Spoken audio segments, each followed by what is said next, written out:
Get off my property! The combat veteran's voice thundered across his driveway as black SUVs surrounded his modest home. Luke Callahan stood alone against 6 armed security guards protecting the billionaire's daughter who'd sought refuge behind his door. They'd come with money, threats, and the full weight of Richard Carter's empire. But they'd forgotten one thing. Some men can't be bought, especially when they've already lost everything worth losing. Welcome to a story where courage meets power, where a single father's stand ignites a town's rebellion. Comment below where you're watching from. Let's see how far this story travels. The October wind cut through Luke Callahan's worn flannel jacket as he pulled his battered F-150 into the Sunoco station off Route 81. 3 in the morning wasn't his usual refueling time, but the overtime shift at what remained of Millfield Steel had pushed him past exhaustion. His hands, scarred from both combat tours in Afghanistan and years of factory work, fumbled with his wallet as he approached the pump. That's when he heard it, a muffled cry that sent ice through his veins. Luke's head snapped toward the sound. Behind the station, near the dumpsters where shadows swallowed the security lights, 3 men were dragging a woman toward a black van. Her designer heels scraped against the asphalt as she fought, her expensive dress torn at the shoulder. "Please, just let me go," her voice carried on the wind. "I won't say anything." A hand clamped over her mouth, cutting off her words. Luke's body moved before his mind could protest. 8 years out of Special Forces, but muscle memory didn't forget. He'd promised himself, promised Maddie, no more violence, no more playing hero. But watching 3 men force a terrified woman into a van wasn't something a man walked away from, not if he wanted to look his 13-year-old daughter in the eye tomorrow. "Hey!" His voice boomed across the lot, the command tone that once ordered soldiers through firefights. "Let her go, now!" The men froze. The largest one, built like a linebacker with a shaved head that gleamed under the fluorescent lights, turned slowly. His hand moved to his hip, not quite drawing the pistol Luke could see outlined beneath his jacket, but making the threat clear. "Walk away, buddy," linebacker said, his voice carrying a practiced menace. "This doesn't concern you." Luke kept walking forward, his stride steady, hands visible but ready. "Funny thing about that. See, I stopped for gas, maybe a coffee, simple night, but now you're making it complicated." He nodded toward the woman, whose eyes were wide with terror above the hand covering her mouth. "So here's what's going to happen. You're going to let her go, get in your van, and drive away. Or we can do this the hard way." The second man, wiry with nervous energy, laughed. "You serious right now? You know who you're messing with?" "Don't know, don't care," Luke replied, now 15 feet away. "Close enough to act, far enough to react. All I see is 3 cowards and 1 woman who clearly doesn't want to be here." Linebacker's hand moved another inch toward his weapon. "Last chance, hero. Turn around, forget you saw anything, and you get to go home to whatever sad little life you've got." Luke smiled, not with humor, but with the cold certainty of a man who'd faced worse odds in mountain passes where the enemy had every advantage. "See, that's your first mistake. Assuming I've got something left to lose makes you think I'll back down. Your second mistake?" His weight shifted almost imperceptibly to the balls of his feet, bringing only 3 guys. The woman's eyes met his, brilliant green even in the harsh lighting, desperate but not broken. She gave the slightest nod, then drove her elbow hard into the ribs of the man holding her. Everything exploded into motion. Luke crossed the distance in 2 strides, his fist connecting with Linebacker's jaw before the man could clear his weapon. The crack echoed off the station walls. Linebacker staggered, and Luke followed with a knee to his solar plexus that dropped him gasping to the asphalt. The wiry one came at him with a knife, a tactical blade that meant training. Luke caught his wrist, twisted until bones ground together, and the knife clattered away. A headbutt to the nose sent him reeling backward, blood streaming down his face. The third man had problems of his own. The woman, whoever she was, fought like someone who'd taken self-defense seriously. She'd gotten free and grabbed a tire iron from near the dumpster, swinging it with desperate precision at his knees. "Van!" Linebacker wheezed from the ground, scrambling for his fallen pistol. "Get to the van!" Luke's boot connected with the gun, sending it spinning under a parked car. He grabbed Linebacker by his expensive suit jacket, hauled him up, and drove him face first into the van's side mirror. The glass shattered, and linebacker crumpled. The wiry one was already running, abandoning his partners. The third man, limping badly from the woman's tire iron assault, helped linebacker to his feet. They stumbled to their van, throwing themselves inside. "This isn't over," linebacker shouted through the window, blood streaming from his nose and a dozen cuts. "You have no idea what you've just done." The van's tires screamed as they peeled out, leaving black marks on the asphalt and the acrid smell of burned rubber. Luke stood in the sudden silence, his breath misting in the cold air, adrenaline still singing through his veins. The woman leaned against the dumpster, the tire iron trembling in her grip. "You okay?"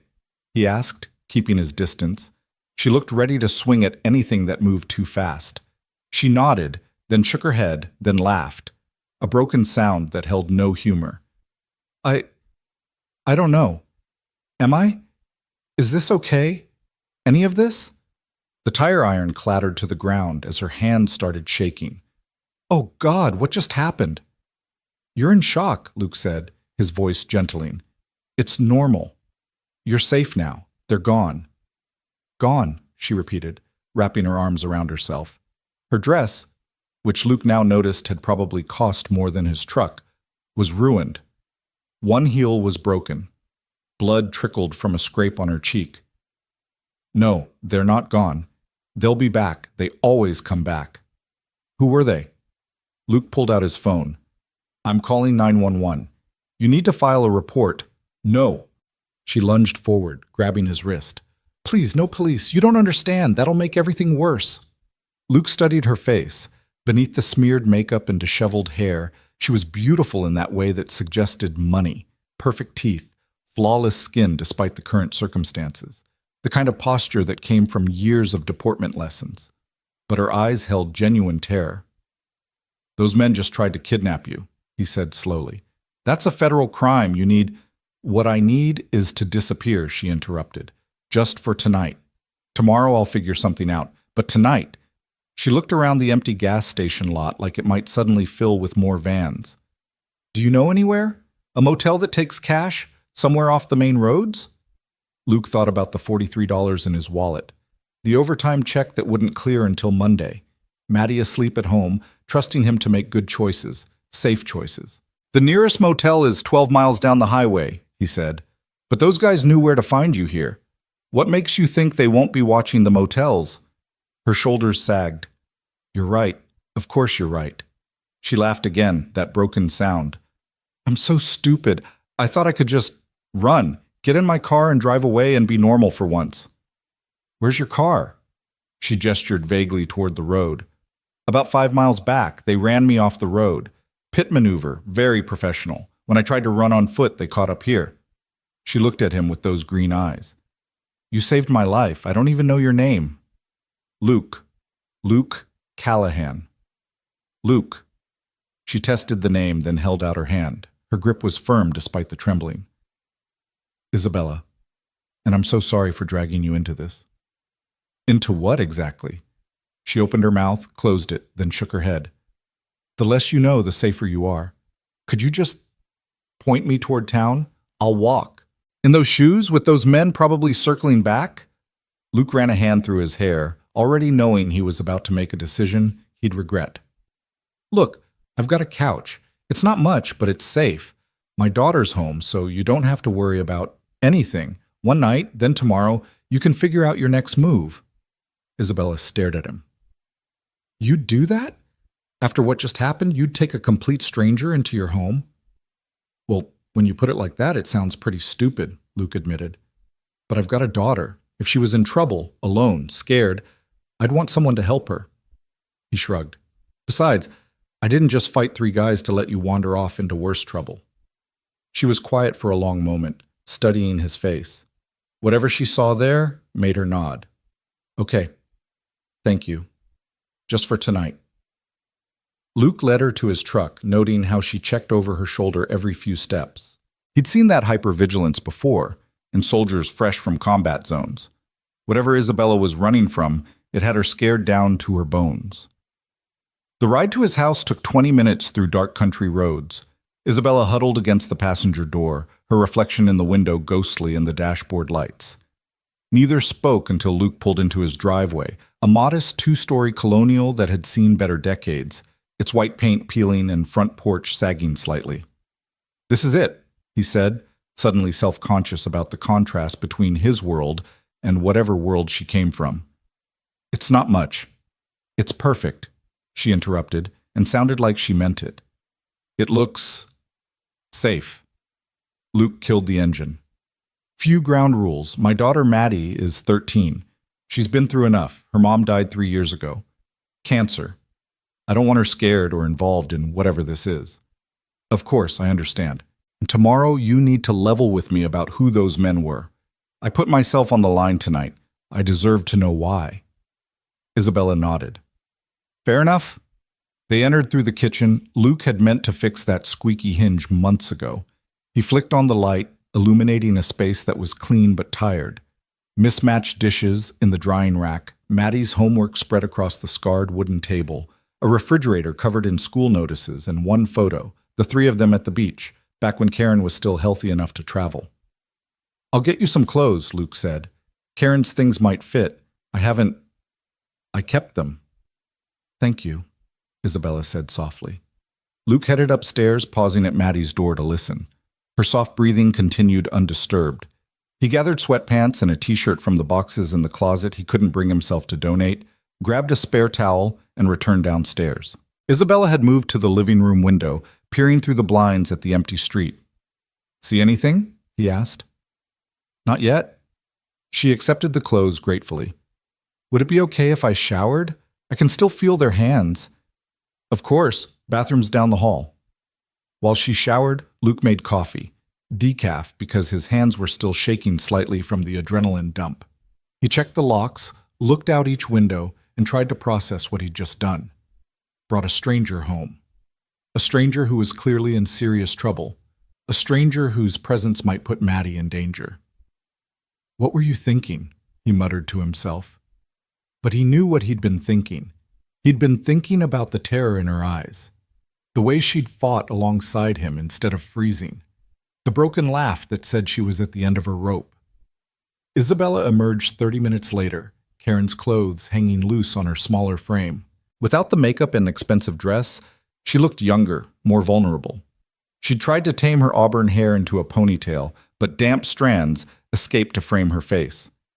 "Better?" Luke asked, handing her a mug of coffee. "Much." She wrapped her hands around the mug like it was anchoring her to reality. "Your wife had good taste in comfortable clothes." She was practical. Luke sat in his recliner, the one piece of furniture he'd bought new after Karen died because her chair hurt too much to keep. Said life was too short for uncomfortable pajamas. "Sounds wise." Isabella curled up on the couch, tucking her feet under her. "How long were you married?"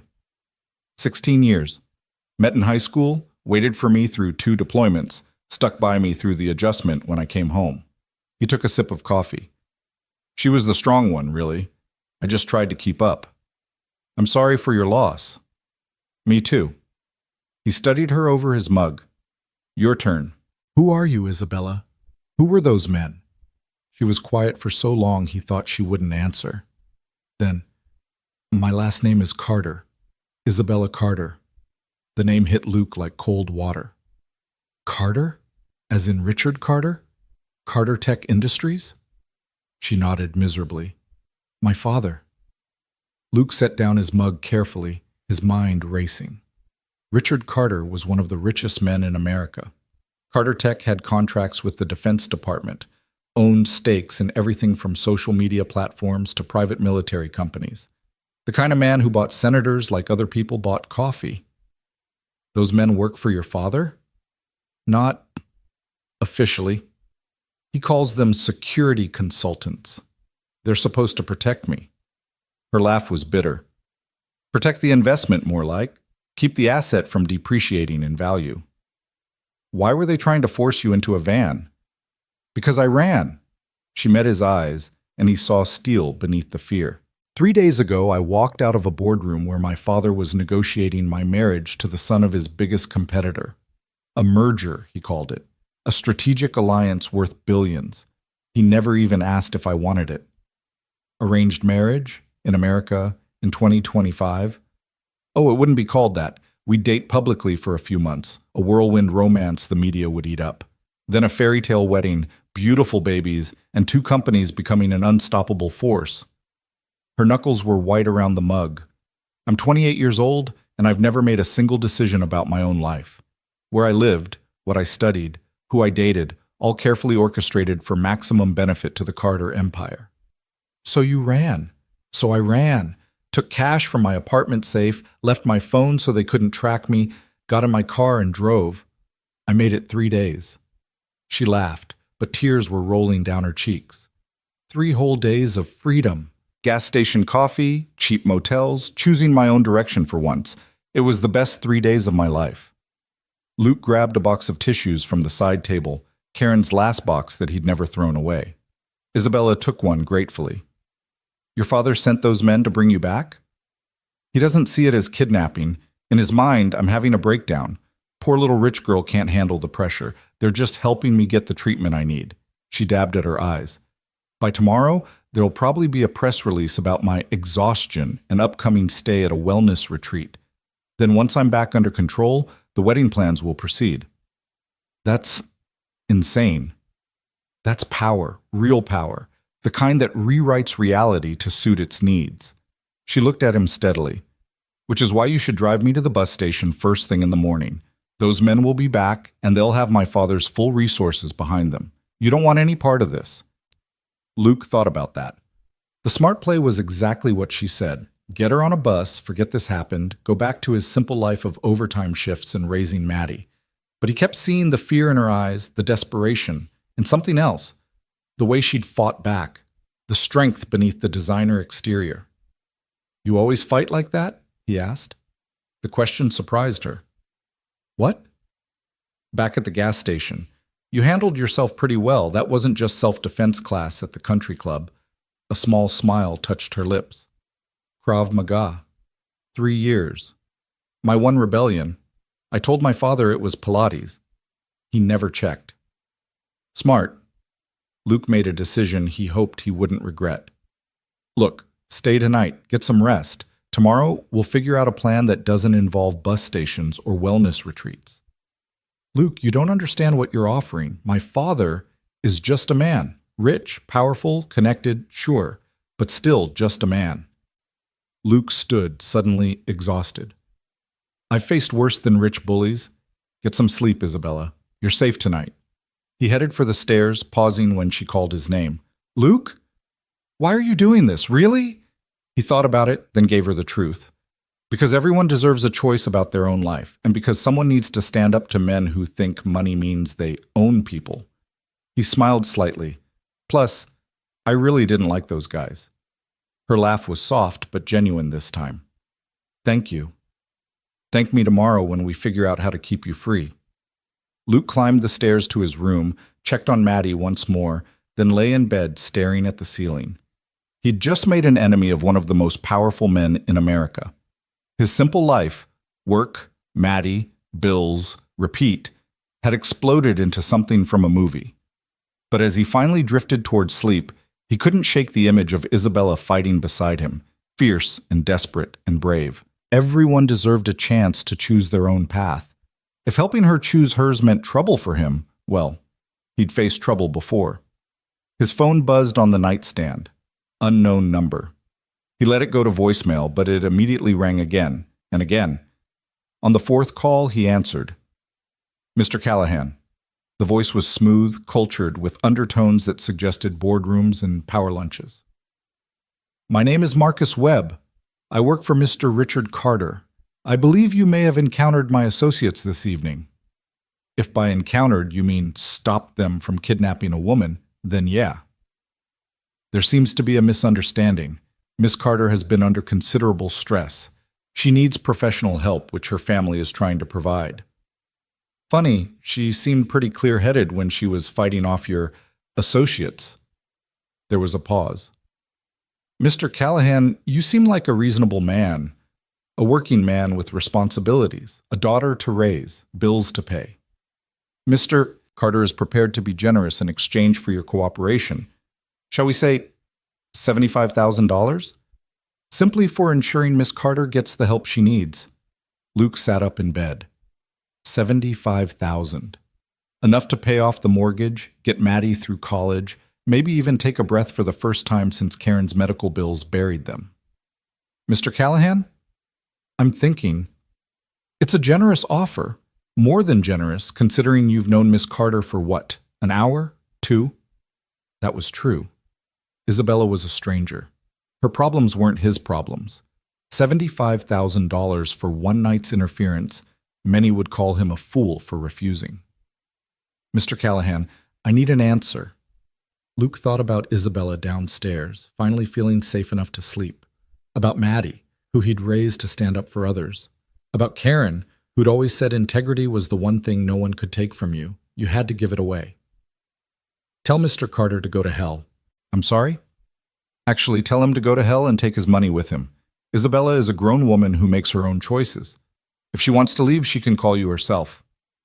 This is a mistake, Mr. Callahan. Mr. Carter is not a man who accepts defiance well.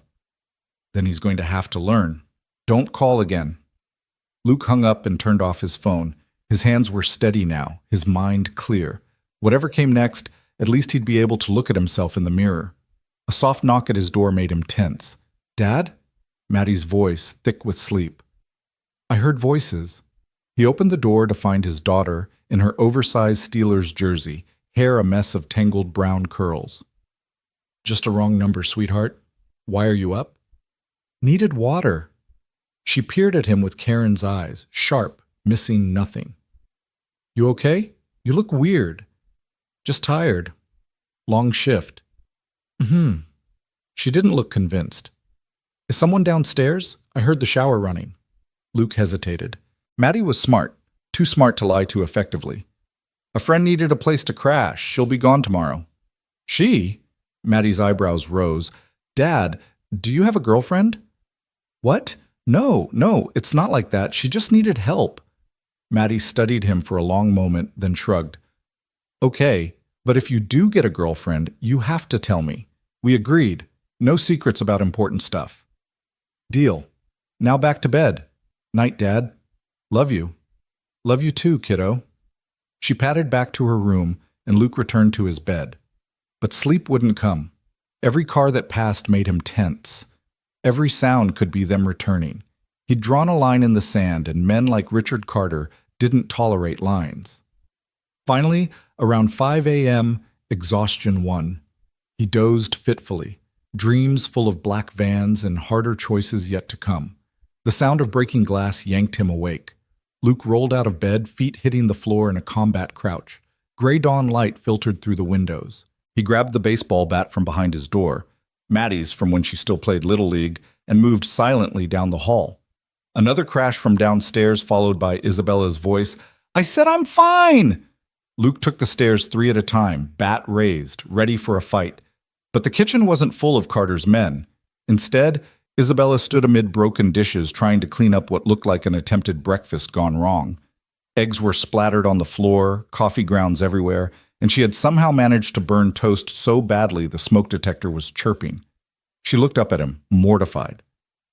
I wanted to make breakfast, to say thank you, but your toaster is apparently possessed, and I may have never actually used a non-digital coffee maker before, and... She gestured helplessly at the mess. I'm so sorry. Luke lowered the bat, adrenaline giving way to something between amusement and sympathy. It's okay. Here, let me... Dad? Maddie appeared in the doorway, taking in the scene with wide eyes. What happened? I happened, Isabella said, pushing hair out of her face and leaving a streak of flour across her cheek. I'm a natural disaster in human form, apparently. Maddie looked from Isabella to her father, processing. You're the friend who needed help? That's me. Isabella attempted a smile. Isabella, you must be Maddie. Yeah. Maddie grabbed the broom from the corner, matter of fact. Don't worry about it. Dad destroys the kitchen like once a week. We're used to it. I do not, Luke started. Last Tuesday, spaghetti explosion, Maddie interrupted, starting to sweep. Sunday before that, the Great Pancake Disaster of 2025. Isabella laughed. A real laugh this time. Sounds like I'm in good company then. They cleaned together, an oddly domestic scene that felt both surreal and strangely right. Maddie peppered Isabella with questions. Where was she from? What did she do? How did she know Luke? And Isabella deflected with partial truths. From New York, between jobs, met Luke when her car broke down. Must have been some breakdown, Maddie said, eyes sharp like her mother's. Considering you're wearing Mom's clothes. Silence fell like a hammer. Isabella went pale. I'm sorry, I didn't know. Luke said I could. It's okay, Maddie said quickly. Mom would have wanted them to be useful. She hated waste. She looked at her father. Right, Dad? Right, Luke managed, throat tight. They salvaged breakfast. Luke took over cooking while Isabella was relegated to setting the table under Maddie's supervision. As they ate, Luke watched his daughter slowly warm to Isabella, the natural suspicion giving way to curiosity. Isabella, for her part, treated Maddie like an equal, not a child, answering her increasingly probing questions with grace. So you're rich, right? Maddie asked suddenly, making Luke choke on his coffee. Maddie! What? She is! Look at her hands. Professional manicure probably costs more than our grocery bill. Her watch is trying to hide under Mom's sleeve, but I can see it. That's like a Cartier or something. And she doesn't know how to use basic kitchen appliances, which means she's always had people to do that stuff. Isabella set down her fork carefully. You're very observant. Mom was a nurse. She taught me to notice details. Maddie's expression was serious beyond her years. So why are you really here? Rich people don't have cars that break down in Millfield. They have drivers and backup plans and definitely better places to stay than our couch. Luke started to intervene, but Isabella held up a hand. She deserves the truth, or at least part of it. She met Maddie's eyes. You're right, I come from money, a lot of it. But that money came with strings, and those strings were strangling me. So I cut them and ran. Your dad helped me when some people tried to drag me back. Like, actually drag? Actually drag. Maddie looked at her father with something like awe. You got in a fight? Dad, you haven't been in a fight since I got home, Luke finished, and I'd like to keep it that way. But these people, they'll come here, Maddie asked. Luke and Isabella exchanged glances. Maybe, Luke admitted. Probably. Then Isabella should stay, Maddie announced, until she figures out where to go. We can't just send her back out there alone. Sweetheart, it's complicated. No, it's not. Maddie's jaw set in a way that was pure Karen. Someone needs help. We help. That's what you taught me. That's what Mom would do. Before anyone could respond, the doorbell rang. They all froze. Luke checked his watch, 7:47 a.m., too early for visitors in Millfield. Upstairs, he told Isabella. Both of you. Dad, now. They moved quickly, Maddie grabbing Isabella's hand and pulling her toward the stairs. Luke waited until he heard Maddie's bedroom door close, then approached the front door, bat still in hand. Through the peephole, he saw a man in an expensive suit, definitely not local. Behind him, 3 black SUVs idled in the driveway. Luke opened the door but kept the chain on. Can I help you?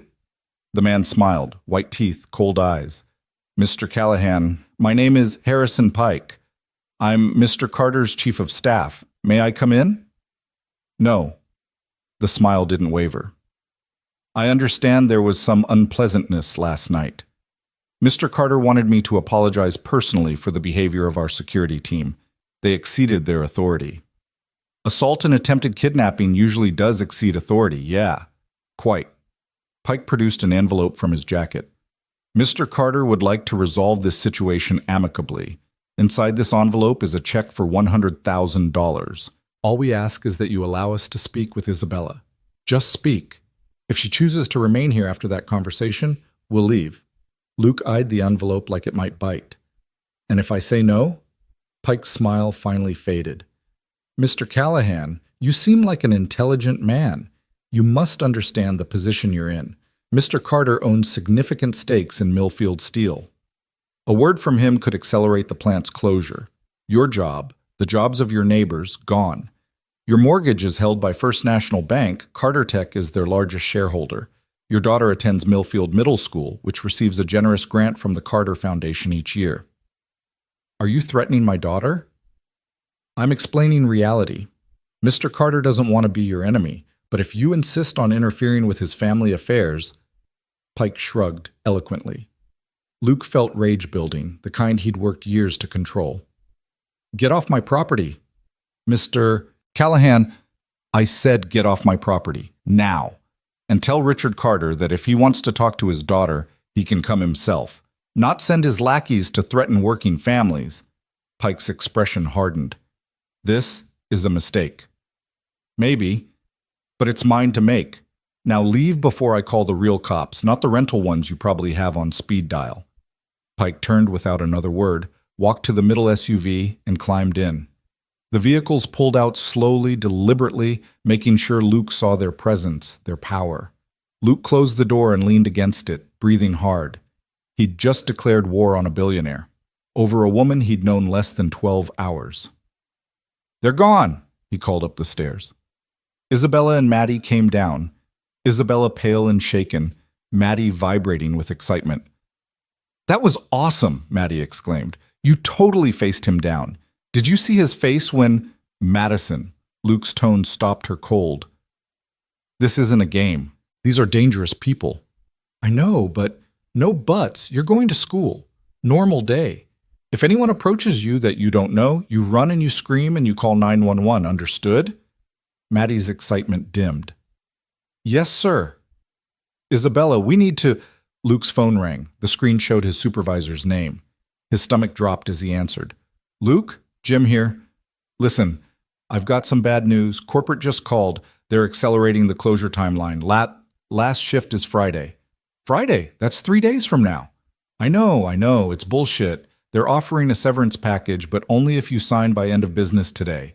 Otherwise, nothing. Luke closed his eyes. Carter worked fast. How much? 2 weeks' pay. That's it? That's it. I'm sorry, Luke. This came from the very top. Nothing I can do. Luke hung up without saying goodbye. Isabella had gone even paler. That was because of me, she said quietly. That was because your father is a vindictive ass, Luke corrected. Maddie, get ready for school. But now, sweetheart, she went, casting worried looks back at them. When they heard her door close, Isabella turned to Luke. I'll leave, right now. Maybe if I go, he'll still close the plant, still come after me for defying him. Luke ran a hand through his hair. Besides, you leaving doesn't help the real problem, which is that he thinks he can buy or bully anyone into submission. Luke met her eyes. I've fought men like him before. Different uniforms, same mentality. They only understand one thing, strength. You want to fight Richard Carter? He has more lawyers than you have friends. More money than this entire town will see in a lifetime. Maybe, but he also has a weakness. What? You. He needs you for this merger. Without you, his grand plan falls apart. Luke smiled grimly. So we make him come to the table. On our terms. Isabella shook her head. You don't know him. He doesn't negotiate. He wins. Everyone negotiates when they have no choice. Luke pulled out his phone. I may not have lawyers and money, but I do have something. What? Friends who know how to make noise. He scrolled through his contacts, found the number he wanted. Mike, it's Luke Callahan. Remember that favor you owe me from Kandahar? I'm calling it in. Isabella watched as Luke made call after call, his voice confident, persuasive. By the time Maddie came down for school, he'd set something in motion. What are you doing? Isabella asked as Maddie gathered her backpack. Fighting back. Your father wants to play hardball? Fine. But we're not playing in his boardroom. We're playing in the court of public opinion. A car honked outside. Maddie's friend's mom. Regular carpool. Be careful, Luke told his daughter, hugging her tight. You too, she whispered back. Then louder, to Isabella. Don't let him do anything too stupid. He thinks he's still a soldier sometimes. I'll do my best, Isabella promised. After Maddie left, Luke turned to Isabella. We need to get you somewhere safer than here, and we need to do it before the sound of vehicles approaching cut him off. Not SUVs this time, news vans. 3 of them, pulling up to the curb. "What did you do?" Isabella asked. "Called in that favor. Mike Reeves works for Channel 7 now, investigative reporter. I told him I had Richard Carter's runaway daughter and a story about arranged marriages and corporate tyranny." "Luke, no. This will make everything worse, or it'll make him back off. Men like your father hate scrutiny, bad for the stock price." Luke watched as reporters and camera crews piled out. "Your choice, Isabella. We can send them away, you can run, keep running forever, or we stand and fight." Isabella watched the reporters setting up, her expression cycling through fear, uncertainty, and finally, determination. "If we do this, he'll destroy you. Your job, your reputation, everything." "Job's already gone. Reputation." Luke shrugged. "I'm a nobody from nowhere, not much to destroy." "You're not a nobody," Isabella said fiercely. "You're the only person in my entire life who stood up for me without wanting something in return. So, what's it going to be?" She squared her shoulders, lifted her chin, and for a moment Luke saw the woman she could be without fear. "Let's give them a show." They walked out together to meet the cameras, Isabella still in Karen's old clothes, Luke in his work flannel. The reporters surged forward, questions flying. "Miss Carter, is it true you've run away from an arranged marriage?" "Mr. Callahan, what's your relationship with Isabella Carter? Has Richard Carter threatened you?" Luke held up a hand for silence. "We'll give one statement, then we're done. Isabella?" She stepped forward, and when she spoke, her voice was clear and strong. "My name is Isabella Carter. 3 days ago, I left my father's house because he was attempting to force me into a marriage I didn't want for business purposes. When I refused to return voluntarily, his security team attempted to abduct me.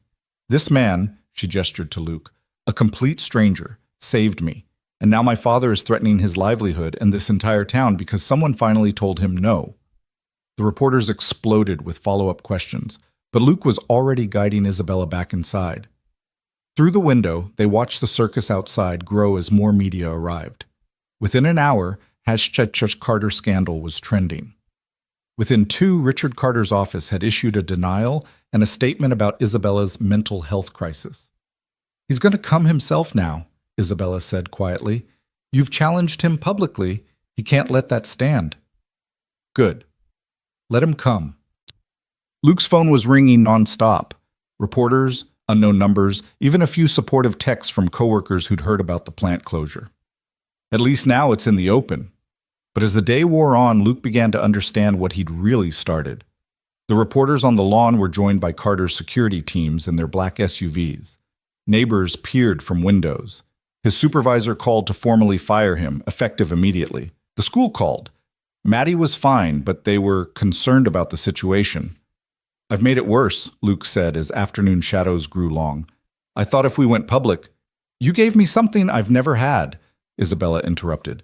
"A choice, and someone willing to fight beside me." She touched his arm gently. "Whatever happens now, thank you for that." Before Luke could respond, the circus outside went silent. The reporters turned as one toward the street, cameras lifting. A motorcade was approaching. Not just SUVs this time, but a full convoy with a limousine at its center. Richard Carter had come to Millfield. The man who emerged from the limousine looked exactly like his photos, silver-haired, immaculately dressed, radiating the kind of power that bent reality around it. He walked through the reporters like they were furniture, his security creating a bubble of space. He stopped at Luke's front gate and waited.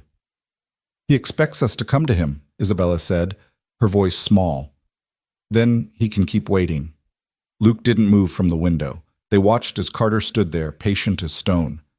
The reporters were going wild, but his security kept them back. Finally, after 5 full minutes, Carter approached the door himself. The knock was soft, almost polite. Luke opened the door wide this time, no chain. "Mr. Carter." "Mr. Callahan." Carter's voice was like aged whiskey, smooth, expensive, with a bite underneath. "May I speak with my daughter?" "That's up to her." Carter's eyes flicked past Luke to where Isabella stood. "Isabella, this has gone far enough." "Has it?" Isabella moved to stand beside Luke. "I've only been gone 3 days. 3 days of embarrassment, speculation, and a precipitous drop in our stock value." Carter's expression was cold. Your tantrum has cost shareholders millions. My freedom is a tantrum? Your freedom? Carter laughed, a sound with no humor. You've never worked a day in your life. Every comfort, every opportunity, every door that's opened for you, all because of the Carter name. And this is how you repay it? I never asked for any of it. No, you simply enjoyed it. The best schools, the finest clothes, trips around the world, all paid for by the very empire you now reject. I'll pay it all back, Isabella said. Every penny. Just let me go. It's not about money. Carter's mask slipped, showing genuine anger underneath. It's about family, legacy, responsibility. It's about control, Luke interjected. Carter's gaze shifted to him, and Luke felt the full weight of that attention, like being targeted by a predator. Ah, yes, the hero. Tell me, Mr. Callahan, what did my daughter promise you? Money? Connection? Or something more personal? Dad. Isabella's face flushed with anger. What? It's a reasonable question. A man doesn't throw away his job and future for nothing. Maybe that's the difference between us, Luke said evenly. I know some things are worth more than money. How poetic. Tell me, will your daughter appreciate that poetry when you can't afford her college? When you lose this house? Carter smiled coldly. I've done my research, Mr. Callahan. Widower, barely making ends meet, one daughter who shows exceptional academic promise. Young Madison, isn't it? Straight A's, wants to be a doctor like her mother. Such dreams require funding. Stay away from my daughter. I have no interest in your daughter, but actions have consequences. You've chosen to interfere in my family's affairs. The resulting difficulties are on your head. The plant closure. That affects hundreds of families, not just mine. Carter shrugged. Collateral damage. The plant was dying anyway. I simply accelerated the timeline. All because I helped your daughter? All because you defied me. Carter's voice hardened. I offered you money. You refused. I offered you a peaceful resolution. You chose publicity. Now we're here. Where exactly is here? Isabella asked. Carter pulled out his phone, typed briefly, then showed them the screen. Here is where your new friend has approximately 6 hours before his mortgage is called in. Where the IRS receives an anonymous tip about unreported income from his military contractor days. A lie, but the audit alone will be devastating. Where young Madison's scholarship recommendations mysteriously disappear. Luke felt rage building, but Isabella grabbed his arm before he could move. Stop, she told her father. Please, you've made your point. Have I? Then come home. Now. The merger announcement is tomorrow. And if I refuse, then Mr. Callahan learns what it truly costs to stand against me. Carter's eyes were pitiless. I will systematically destroy everything he's built, everyone he cares about. Legally, of course, but thoroughly. The silence stretched taut. Luke could feel Isabella trembling beside him, caught between her freedom and his destruction. Don't, he told her quietly. Don't give in to him. Luke, I've been through worse. Maddie and I will manage. No, Isabella said, stronger now. She faced her father. I have a counteroffer. Carter raised an eyebrow. You're hardly in a position to negotiate. I disagree. You need me for this merger. Without me, it falls apart. She lifted her chin. Give me 1 week. 1 week to prove I can make it on my own, without the Carter name or money. If I succeed, you let me go. Permanently. And if you fail, then I come home. Do the merger. Play the perfect daughter. Carter considered.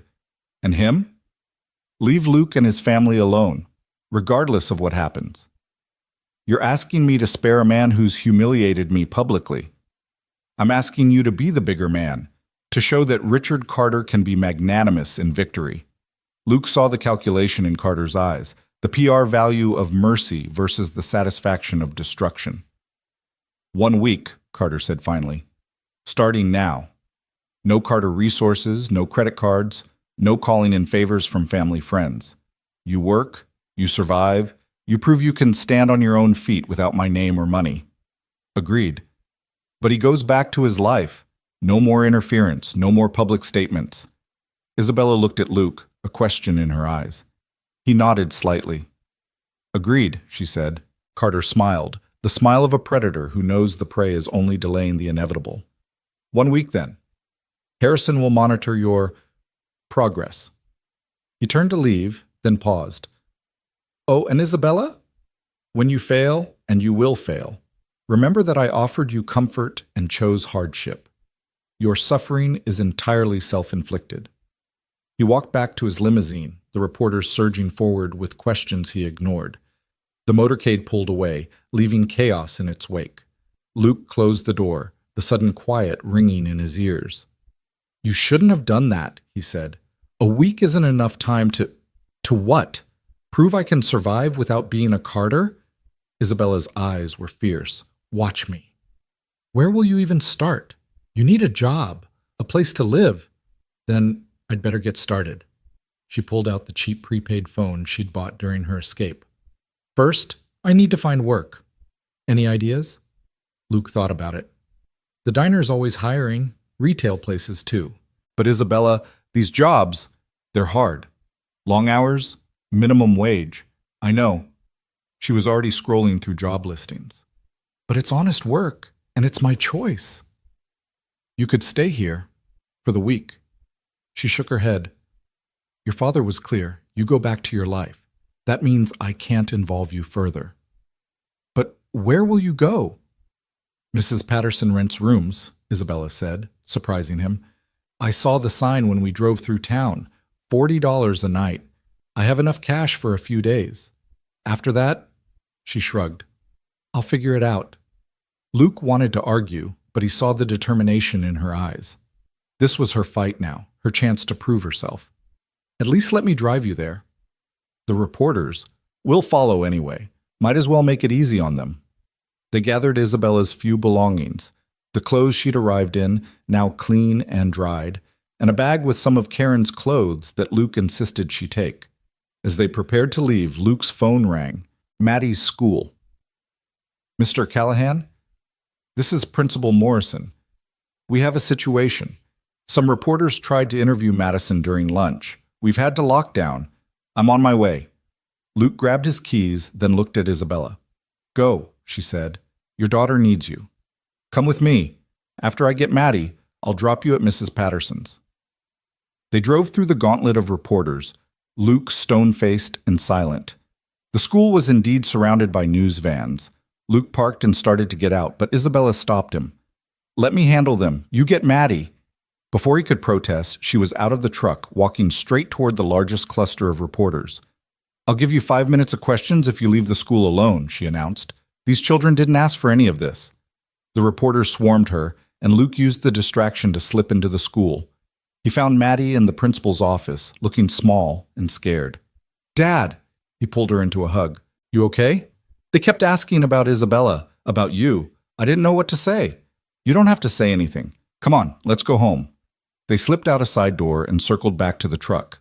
Isabella was still holding court with the reporters, answering questions with a poise that seemed to grow stronger with each word. When she saw them, she wrapped up quickly and joined them in the truck. You okay? She asked Maddie. Yeah, that was kind of badass what you did, drawing them off like that. Language, Luke warned, but his heart wasn't in it. They drove to Mrs. Patterson's boarding house, a Victorian that had seen better days but was clean and respectable. Mrs. Patterson herself, 70 if she was a day, took one look at the situation and clucked her tongue. You're the Carter girl everyone's talking about. Yes, ma'am. Running from your daddy? Something like that. Mrs. Patterson studied her shrewdly. Can you work? I can learn. The older woman considered. 40 a night, but I'll cut it to 20 if you help with cleaning and breakfast prep. 4:30 a.m. sharp. Deal. Isabella shook her hand firmly. No visitors after 9, no parties, no drugs. Break my rules, you're out. Understood. Mrs. Patterson handed her a key. Room 3, second floor, bathrooms down the hall. Luke helped carry her few things upstairs. The room was small but clean, single bed, dresser, small table by the window overlooking Main Street. It's perfect, Isabella said, and meant it. Isabella, don't. She touched his arm. You've done more than enough. Now I need to prove I can do this. It's not about proving anything. Your worth isn't measured by whether you can survive poverty. No, but my character is measured by whether I can stand on my own feet. She smiled sadly. I've been a decoration my whole life, Luke. Beautiful, educated, completely useless. This week, it's my chance to be real. Luke understood that. The need to prove yourself, to know your own strength. He'd felt it when he'd joined the army, when he'd come home, when he'd had to learn to be a single parent. If you need anything, I know where to find you. He left her there, standing in that small room with her chin raised and her eyes bright with determination. As he and Maddie drove home, his daughter was quiet. She's going to be okay, right? Maddie finally asked. I think so. She's stronger than she knows. Are we going to be okay, with Mr. Carter threatening everything? Luke reached over and squeezed her hand. We're going to be fine. We've been through worse. But as they pulled into their driveway, Luke saw the notice taped to his door. Mortgage review, effective immediately. Carter wasn't waiting for Isabella to fail. He was hedging his bets. That night, Luke sat at his kitchen table with bills spread before him, calculator in hand, trying to figure out how to survive without a job. Savings would last maybe 2 months if they cut everything non-essential. The severance, if he signed away his rights, would add 2 weeks. Unemployment would help, but not enough. His phone buzzed. A text from Isabella. Got a job, Sal's Diner, morning shift, starts tomorrow. Thank you for everything. He smiled despite their situation. She was fighting. The least he could do was fight too. He pulled out his laptop and started updating his resume. If Carter wanted a war, he'd get one, but it would be fought with determination and dignity, not dirty tricks and threats. Tomorrow would bring new challenges. But tonight, Luke Callahan allowed himself a moment of pride. He'd stood up to a bully, helped someone in need, and shown his daughter that some things were worth fighting for. The week had begun. The alarm shrieked at 4:15 a.m., and Isabella fumbled in the darkness of her small room, muscles already aching from yesterday's job hunt that had taken her to every establishment on Main Street. Her feet hit the cold floor, and she dressed quickly in the clothes Luke had given her, Karen's old jeans and a faded sweater that smelled faintly of lavender and memory. Through her window, Main Street lay empty except for the lone streetlight that flickered like it was struggling to stay awake too. Mrs. Patterson was already in the kitchen when Isabella stumbled down, the older woman's gray hair pinned in a neat bun, her movements efficient despite her age. Coffee's on the stove, she said without looking up from the eggs she was cracking. You know how to make pancake batter? I can learn, Isabella said, the phrase becoming her motto. Rich girls. But Mrs. Patterson's tone held amusement rather than contempt. Mix is in the pantry, instructions on the box. We've got 12 guests this morning, plus the regulars who come for breakfast. Don't make me regret this. Isabella found the mix, read the instructions twice, then began measuring carefully. Her hands, which had once held champagne flutes at gallery openings, now gripped a wooden spoon, stirring batter in a chipped ceramic bowl. The irony wasn't lost on her. She'd attended a Swiss finishing school where they'd taught her 6 ways to fold a napkin, but never how to crack an egg. Too thick, Mrs. Patterson observed, glancing over. Add more milk, and stop stirring like you're afraid of it. Put some muscle in it. By the time the guests began arriving at 6, Isabella had burned 3 batches of pancakes, undercooked 2, and finally produced something edible. Her hair was escaping from her ponytail, flour dusted her cheek, and she'd never felt more accomplished. Not terrible, Mrs. Patterson admitted, which Isabella was learning was high praise. At 7 sharp, she rushed out the door, still pulling on her jacket, racing the 8 blocks to Sal's Diner for her first shift. The diner was exactly what you'd expect in a dying mill town. Red vinyl booths patched with duct tape, a counter worn smooth by decades of elbows, and a coffee maker that looked like it had survived both world wars. Sal himself was a mountain of a man with forearms like ham hocks, and a face that suggested he'd been a boxer before he'd been a cook. He looked Isabella up and down, taking in her designer boots, the only shoes she had, and her nervous energy. You ever waitressed before? No, but I can learn. Yeah, Dottie said. He jerked his thumb toward a woman in her 50s with bleached blonde hair and a smile that had seen too many double shifts. She'll train you. Don't drop anything, don't mix up orders, and don't cry in front of customers. Save it for the walk-in freezer like everyone else. Dottie handed her an apron that had seen better decades and a notepad. Honey, you picked a hell of a day to start. It's Thursday. What's wrong with Thursday? Senior special, every blue hair in the county comes for the early bird. Dottie grinned. Think or swim time, princess. The next 3 hours were a blur of coffee pots, order tickets, and elderly customers who wanted their eggs exactly right and weren't shy about sending them back. Isabella's feet screamed in her inappropriate boots. Her back ached from carrying heavy trays, and she mixed up orders twice, earning a blistering commentary from Sal that could have peeled paint. But she didn't quit. She smiled at the customers, even the cranky ones. She learned to balance 4 plates on her arms. She discovered that Mr. Henderson always wanted his coffee with 1 sugar, not 2, and that Mrs. Kowalski would tip an extra $1 if you asked about her grandchildren. During a brief lull, she was refilling salt shakers when the bell over the door chimed. Her stomach dropped as Harrison Pike walked in, Carter's chief of staff, immaculate in his $1,000 suit. He took a booth by the window, his presence like a dark cloud in the homey atmosphere. "I'll take that table," Dottie said quietly, but Isabella shook her head. "No. He's here for me." She walked over, notepad ready. "What can I get you?" Pike smiled that cold smile she remembered. "Coffee, black, and a moment of your time." "I'm working." "How industrious." He looked around the diner with barely concealed disdain. "Day 1 of your little experiment. Your father wanted me to remind you that the offer stands. 1 word, and you're back in comfort. Is that all? Because I have actual customers to serve. You know you can't win this. A week of playing working class won't change who you are." Isabella leaned in slightly, her voice low but fierce. "You're right. It won't change who I am. I've always been someone who wanted to make my own choices. This week just proves I can." She poured his coffee with a steady hand, though inside she was shaking. Pike left a $100 bill for his $2 coffee. Isabella picked it up, walked to the register, and made change. She brought him $98 in small bills and coins, counting it out slowly. "Your change, sir." His eyes narrowed. "Keep it. I don't need your charity, or his." She left the money on the table and walked away. Pike left without touching the cash. Sal scooped it up later and put it in the tip jar to be split among the staff. "Girls got backbone," he muttered, which from Sal was practically a declaration of love. Her shift ended at 2, and Isabella's entire body felt like she'd been beaten with sticks. But she had $37 in tips in her apron pocket.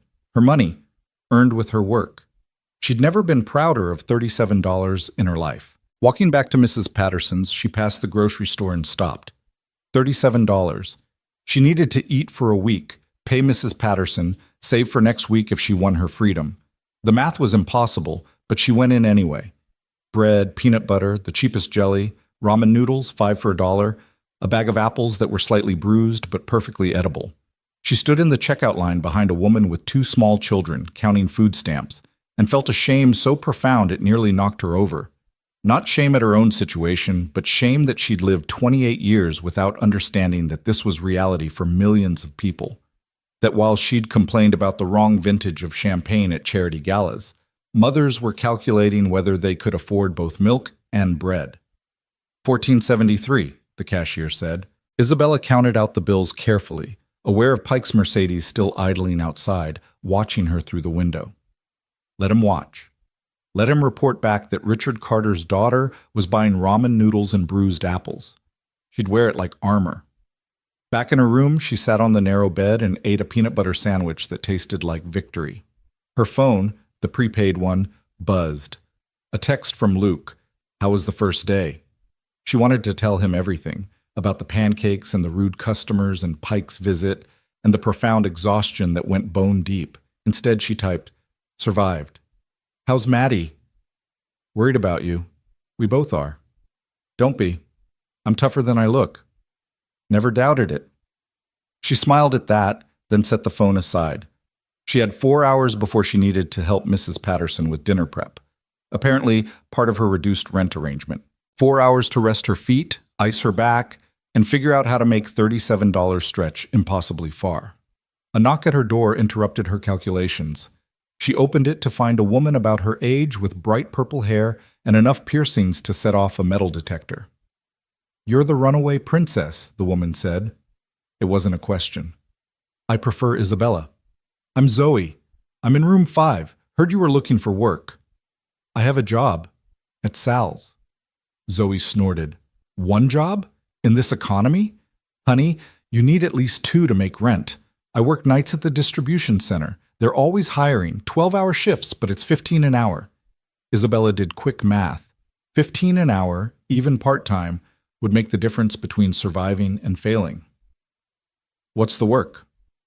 "Loading trucks, unloading trucks, moving boxes that weigh more than you do. It's brutal, but they don't ask questions and they pay weekly." "How do I apply?" "Show up at 10 tonight. Ask for Tommy. Tell him Zoe sent you." She looked Isabella up and down. "You got work boots?" "No." Zoe sighed. "You're a 7? 7.5? 7. "Wait here." She returned 2 minutes later with a pair of battered steel-toed boots. "They're ugly as sin, but they'll keep you from breaking your toes. Consider it a loan." Isabella took the boots, surprised by the kindness. "Why are you helping me?" "Because I've been where you are. Different circumstances, same shit. Running from something, trying to prove something, not sure if you're strong enough." Zoe shrugged. "Plus, anybody who tells Richard Carter to stuff it deserves some help. Man's a parasite." "You know about my father?" "Honey, everyone knows. Carter Tech owns half this town one way or another. The plant, the bank, hell, even the hospital where they'll take you when you collapse from exhaustion." Zoe's smile was sharp. "So watching his princess daughter slum it with us peasants? That's better than cable." Isabella should have been offended, but she found herself laughing instead. "Glad I can provide entertainment." "Entertainment and hope," Zoe corrected. "You standing up to him? It matters. Even if you don't make it the week, it matters that you tried." After Zoe left, Isabella tried on the boots. They were indeed ugly, scarred and stained from hard use, but they fit. She set her alarm for 9:30 p.m. and tried to sleep, but her mind kept racing. 1 day down, 6 to go. She'd made $57 if you counted the tips, spent 14 on food, 20 to Mrs. Patterson for tonight. That left $23. If she got the warehouse job, if she could physically handle both jobs, if nothing went wrong. The math still didn't work, but she was too tired to care. She woke to her alarm feeling like she'd been hit by a truck, every muscle protesting. But she pulled on jeans and a t-shirt, laced up Zoe's boots, and walked the 2 miles to the distribution center on the outskirts of town. The building was massive, lit by harsh sodium lights that turned everything orange. Trucks backed up to loading bays while forklifts buzzed around like angry wasps. Isabella found the office and asked for Tommy, who turned out to be a skinny kid who looked barely old enough to shave. "Zoe sent you?" He looked skeptical. "You ever done warehouse work?" "No." "Ever done any physical labor?" "Not really." He sighed. "Can you lift 50 pounds?" "I can try." "Jesus." He rubbed his face. "Look, I got 3 trucks that need unloading tonight and 2 guys called in sick. You make it through the shift. You got a job. You don't. Nice knowing you." He handed her a pair of work gloves and a safety vest, then led her to Bay 7, where a mountain of boxes waited. "These go on pallets, sorted by the color codes. Red stays here. Blue goes to Bay 3, green to Bay 5. Don't mix them up, don't drop anything marked fragile, and don't get run over by a forklift." The first box she lifted nearly sent her to her knees. It was marked 40 pounds, but felt like 100. By the 10th box, her arms were shaking. By the 20th, she'd figured out how to lift with her legs. By the 50th, she'd stopped counting and just focused on the rhythm.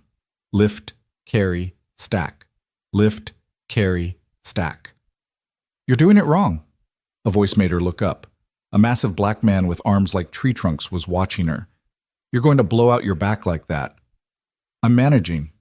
"No, you're surviving. There's a difference." He demonstrated a better technique. "Use your whole body, not just your arms, and pace yourself. This ain't a sprint." "Thanks."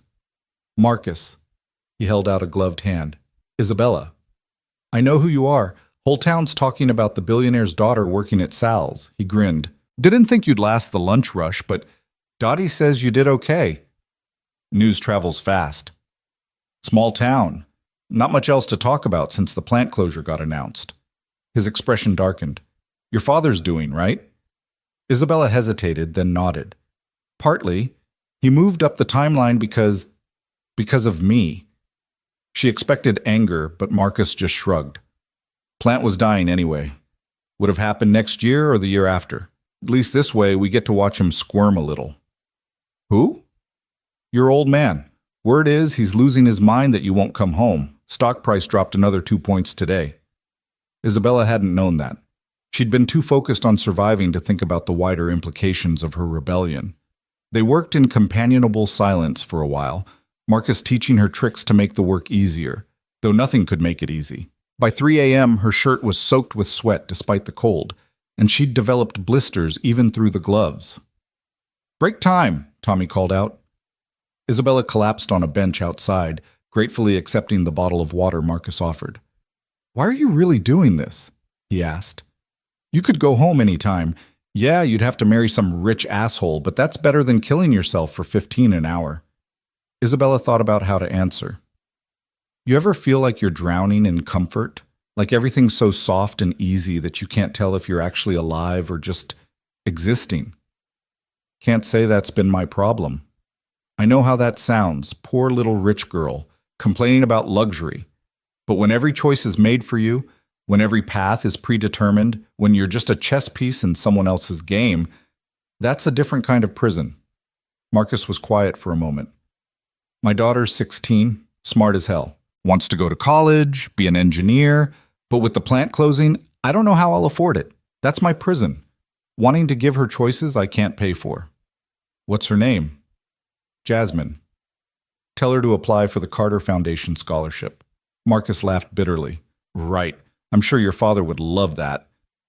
The foundation has independent directors. My father doesn't review applications. Tell Jasmine to apply. Tell her to mention in her essay that she wants to use her engineering degree to help revitalize towns affected by industrial decline. You're serious? Dead serious. It's exactly the kind of thing the board loves. Plus, they have quotas to fill, diverse candidates from affected communities.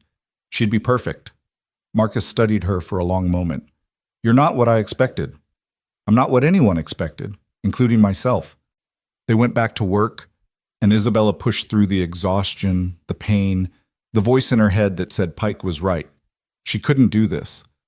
By 6 a.m., when the shift ended, she'd helped unload 3 trucks and load 2 more. Tommy handed her a time card. You coming back tomorrow? Every fiber of her being wanted to say no. Instead, she said, What time? 10 p.m. I'll be here. She walked back to Mrs. Patterson's as the sun rose, each step agony. She had 30 minutes before she needed to help with breakfast, then her shift at Sal's at 7. The math was simple and brutal. She'd worked 18 hours out of the last 24, but she'd earned it. Every dollar, every blister, every ache was hers. She splashed cold water on her face, changed clothes, and headed down to help Mrs. Patterson. The older woman took one look at her and pushed her into a chair. You look like death walking. I'm fine. You're not fine. You're running on fumes and stubbornness. Mrs. Patterson poured her a cup of coffee so strong it could strip paint. The warehouse? How did you... Zoe mentioned it. That girl can't keep a secret to save her life. Mrs. Patterson studied her shrewdly. You know you're going to collapse if you keep this up. I have 6 more days. 6 more days of what? Proving you can kill yourself with work? Your father won't be impressed. He'll just see it as confirmation that you can't hack it in the real world. This isn't about impressing him. It's about proving something to myself. And what happens after the week? Say you manage it, say he lets you go. Then what? You going to work yourself to death for the rest of your life? Isabella hadn't thought that far ahead. Survival had narrowed her focus to the next shift, the next dollar, the next day. I don't know, she admitted. Mrs. Patterson's expression softened slightly. Eat something. You can't run on coffee and determination alone. She pushed a plate of eggs and toast in front of Isabella, who wanted to protest that she couldn't afford it, but Mrs. Patterson waved her off. Consider it part of your employment package. Can't have you passing out and giving me a bad reputation. Isabella ate mechanically, fuel for the machine her body had become. Then she helped with breakfast prep. She was getting better at the pancakes, before dragging herself to Sal's. The diner was busier than yesterday, and Isabella's exhaustion made her clumsy. She dropped a tray of dishes, the crash silencing the entire restaurant. Sal's face turned red, and she braced for another tirade, but Dottie intervened. I'll clean it up. Isabella, take your break. I don't need... Take your break. Isabella stumbled into the alley behind the diner, legs shaking, vision blurring with exhaustion and unshed tears. She'd made it exactly 1.5 days, and she was already falling apart. You okay, hon? She looked up to find Luke standing there, concern written across his weathered face. What are you doing here? Came for coffee. Saw you through the window. You look like hell, I know. He leaned against the brick wall beside her. Heard you took the warehouse job, too. News really does travel fast here. Isabella, you don't have to prove anything by destroying yourself. Don't I? The tears came then, hot and angry. Everyone's watching, waiting for me to fail. Poor little princess, can't handle real work. I have to make it, Luke. I have to. No, you don't. His voice was gentle but firm. You already proved yourself the moment you stood up to him. Everything else is just details. Details that determine whether I get to have my own life or spend the rest of it as a business asset. Luke was quiet for a moment, then pulled something from his pocket, an envelope thick with cash. No, Isabella said immediately. I can't take your money. It's not mine. Collection taken up at the plant. The guys heard what you're trying to do, heard that their jobs ended early because of it. You'd think they'd be angry, but instead, he shrugged. They wanted to help. It's not much, maybe $300, but it might make the difference. Isabella stared at the envelope. I cost them their jobs. Your father cost them their jobs. You just gave them someone to root for. He pressed the envelope into her hands. Take it.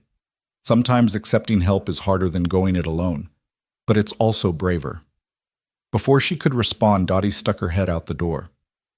Break's over, princess. The lunch rush is starting. Luke squeezed her shoulder gently. You've got this. Isabella tucked the envelope into her apron, wiped her eyes, and went back to work. The lunch rush was brutal, but she found a rhythm, fueled by the knowledge that strangers, people whose lives were harder because of her father's vendetta, had still chosen to help her. She was refilling coffee for Mr. Henderson when the bell chimed and a woman walked in who made everyone stop and stare. Perfectly coiffed blonde hair, a designer suit that probably cost more than most people's cars, and an aura of money that changed the atmosphere of the diner like dropping ice into hot water. Victoria Ashford. The woman Isabella's father had chosen to be her future mother-in-law. She took a booth in Isabella's section, her smile sharp as crystal. Isabella, darling, how quaint.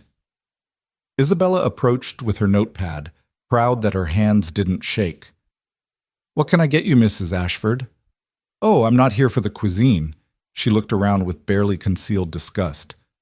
I'm here to deliver a message. I'm working. Yes, I can see that. Playing dress-up with the common folk. How very Marie Antoinette of you. Victoria's smile could have cut glass. Your father asked me to remind you that actions have consequences. Not just for you, but for everyone around you. Is that a threat? It's a fact. For instance, did you know that Mr. Callahan's daughter attends Millfield Middle School? Such a bright girl. It would be a shame if the school lost its funding from the Carter Foundation. All those children suffering because of your selfish need for attention. Isabella's hand tightened on her pen until her knuckles went white. You wouldn't. I wouldn't have to. Your father is not a patient man, Isabella. Each day you persist in this charade, his anger grows. And angry men do regrettable things. Get out. I beg your pardon? I said get out. Isabella's voice carried across the diner. You're not welcome here? Victoria stood slowly, smoothing her skirt. You can't run forever, darling. Sooner or later, you'll realize that fighting your destiny is like fighting gravity, exhausting and ultimately pointless. She left, and the diner remained silent for a long moment before conversations gradually resumed. Sal appeared at Isabella's elbow. You okay, kid? I'm fine. That woman gives you any more trouble, she's banned. I don't care how much money she has. The feeling of being part of something larger than herself, of having people believe in her not because of her name or money, but because she was fighting for something that mattered. Her phone buzzed. A message from an unknown number, but she recognized Victoria's crisp tone even in text. Your stubbornness is hurting innocent people. How long before Mr. Callahan loses his house? Before his daughter loses her future? Before this entire town pays for your pride? Isabella deleted the message without responding. She set her alarm, collapsed on the narrow bed, and fell into a sleep so deep it felt like drowning. When the alarm went off at 9:30 p.m., her body screamed in protest. Everything hurt. Her feet were swollen, her back was on fire, and her hands were raw despite the gloves. But she got up, put on Zoe's boots, and headed to the warehouse. Marcus was there again, and he wordlessly handed her a back brace. Wear this. Won't prevent all the pain, but it'll help. The night shift was harder than the first one. Her exhausted body moved slower, made more mistakes. She dropped a box marked fragile, the sound of breaking glass making her want to cry. Tommy docked her pay for it, company policy, but Marcus quietly helped her clean it up without making her feel worse. We've all been there, he said. First week's always hell. By the time the shift ended, Isabella could barely walk. She had to sit on the curb outside for 10 minutes before she could manage the walk back. The sun was rising again, painting the sky in shades of pink and gold that seemed to mock her exhaustion. Day 3. 4 more to go. She made it through breakfast prep with Mrs. Patterson, though the older woman kept shooting her worried looks. Made it to Sal's, where Dottie quietly adjusted her section to give her the easier tables. Made it through the lunch rush without dropping anything else. But when she saw Luke's truck pull up outside, saw him heading in with a determined look on his face, she knew something was wrong. He found her by the coffee station. We need to talk. I'm working. Sal gave me 2 minutes. His expression was grim. Your father's escalating. The bank called in my mortgage. I have 72 hours to pay in full or they start foreclosure. Isabella's knees nearly buckled. Luke, I'm so sorry. Don't. This isn't your fault. But Isabella, you need to know what you're up against. He's not going to stop at me. Mrs. Patterson's boarding house license is suddenly under review. The diner's health inspection got moved up to tomorrow, and we both know they'll find violations if they want to. He's systematically targeting everyone who's helping you. Then I should leave, disappear completely. Where would you go? With what money, and you think he won't find you? Luke shook his head. Running isn't the answer. Then what is? Fight back, but smart. You've got something he needs. You're the key to this merger. Use that leverage. I already am. The week was his idea, his terms. Time to change the game. Before Isabella could ask what he meant, Dottie called out that her break was over. Luke squeezed her shoulder and left, but his words echoed in her mind. Change the game. That night at the warehouse, she could barely lift the boxes. Marcus and 2 other workers quietly picked up her slack, forming an unspoken alliance to help her through. Tommy had to notice, but he said nothing, just marked her time card at the end of the shift. Day 4 dawned gray and drizzling. Isabella's body had moved past pain into a kind of numbness. She moved like a robot through her routines, breakfast prep, diner shift, warehouse shift. But her mind was working, thinking about Luke's words. Change the game. On day 5, she could barely get out of bed. Mrs. Patterson brought her coffee and toast, tisking over her condition. You're killing yourself, girl. 2 more days. You won't make 2 more days. Your body's shutting down. She was right. Isabella's hands shook constantly now. She dozed off standing up during her diner shift, jerking awake when she nearly dropped a coffee pot. Even the customers were noticing, speaking to her gently, tipping extra as if that could somehow help. That night, she collapsed at the warehouse. One moment she was lifting a box, the next she was on the concrete floor, with Marcus's concerned face hovering over her. That's it, Tommy said. You're done. Can't have you dying on my shift. No, please. Go home, Isabella. You proved whatever you were trying to prove. Marcus helped her to her feet, practically carrying her outside. He's right. You've done enough. It's not enough until the week is over. The week's going to be over with you in the hospital if you keep this up. Zoe was waiting outside, having apparently been called. She drove Isabella back to Mrs. Patterson's, practically carrying her up the stairs. "You're an idiot," Zoe said, but her tone was affectionate. "A brave idiot, but still an idiot." Isabella lay in bed, staring at the ceiling through tears of exhaustion and defeat. 2 days left, and her body had betrayed her. She'd failed. Tomorrow, Pike would arrive with his smug smile and his legal documents, and she'd have to go back to her cage. Her phone buzzed. "Luke. Saw the news about the warehouse. You okay?" "Failed," she typed back, fingers clumsy with exhaustion. "Not failed. Regrouping. Meet me tomorrow, noon, the park. Bring whatever strength you have left." She wanted to ask what he was planning, but sleep pulled her under before she could type the question. Day 6 arrived with a knock at her door. Not her alarm, she'd slept through that. Mrs. Patterson stood there with a breakfast tray and a stern expression. "Eat, shower, get dressed in something that isn't work clothes. I have to get to the diner seat. Sal knows you're not coming. Neither is half the town, apparently." "What?" "Just get ready. You'll see." Isabella managed to eat, shower, and put on the one decent outfit she had. A simple sundress of Karen's that actually fit reasonably well. She walked to the park, each step still painful but manageable after actual sleep. The park was full of people. Workers from the plant, customers from the diner, people she'd seen around town. And at the center, Luke stood with a woman Isabella didn't recognize. Sharp-faced, professionally dressed, with the bearing of someone used to fighting battles. "Isabella, this is Janet Morgan," Luke said. "She's a labor attorney from Pittsburgh, and she has some interesting thoughts about your situation." Janet stepped forward, offering her hand. "Miss Carter, I've been following your story. I think you're approaching this wrong. I'm just trying to survive the week." "Exactly. You're playing defense. Time to go on offense." Janet pulled out a tablet. "Your father's actions over the past week constitute harassment, intentional infliction of emotional distress, and arguably extortion. He's used his financial power to threaten and harm innocent bystanders to coerce you into compliance. He has better lawyers. He has corporate lawyers. I have something better, public opinion, and a sympathetic plaintiff." Janet smiled, and it was sharp as a blade. "But more importantly, I have this." She showed Isabella the tablet screen. It was a financial disclosure document from Carter Tech's SEC filings. Page 247, subsection 3. The merger agreement with Ashford Industries. It specifically names you as a material participant. Without your cooperation, the merger faces regulatory challenges that could delay or prevent approval. Isabella read the dense legal text, understanding dawning. "He needs me. He needs you cooperative and compliant. What he has now is a public relations nightmare and a daughter whose rebellion is trending on social media." Janet pulled up another screen, Twitter, with #TeamIsabella trending.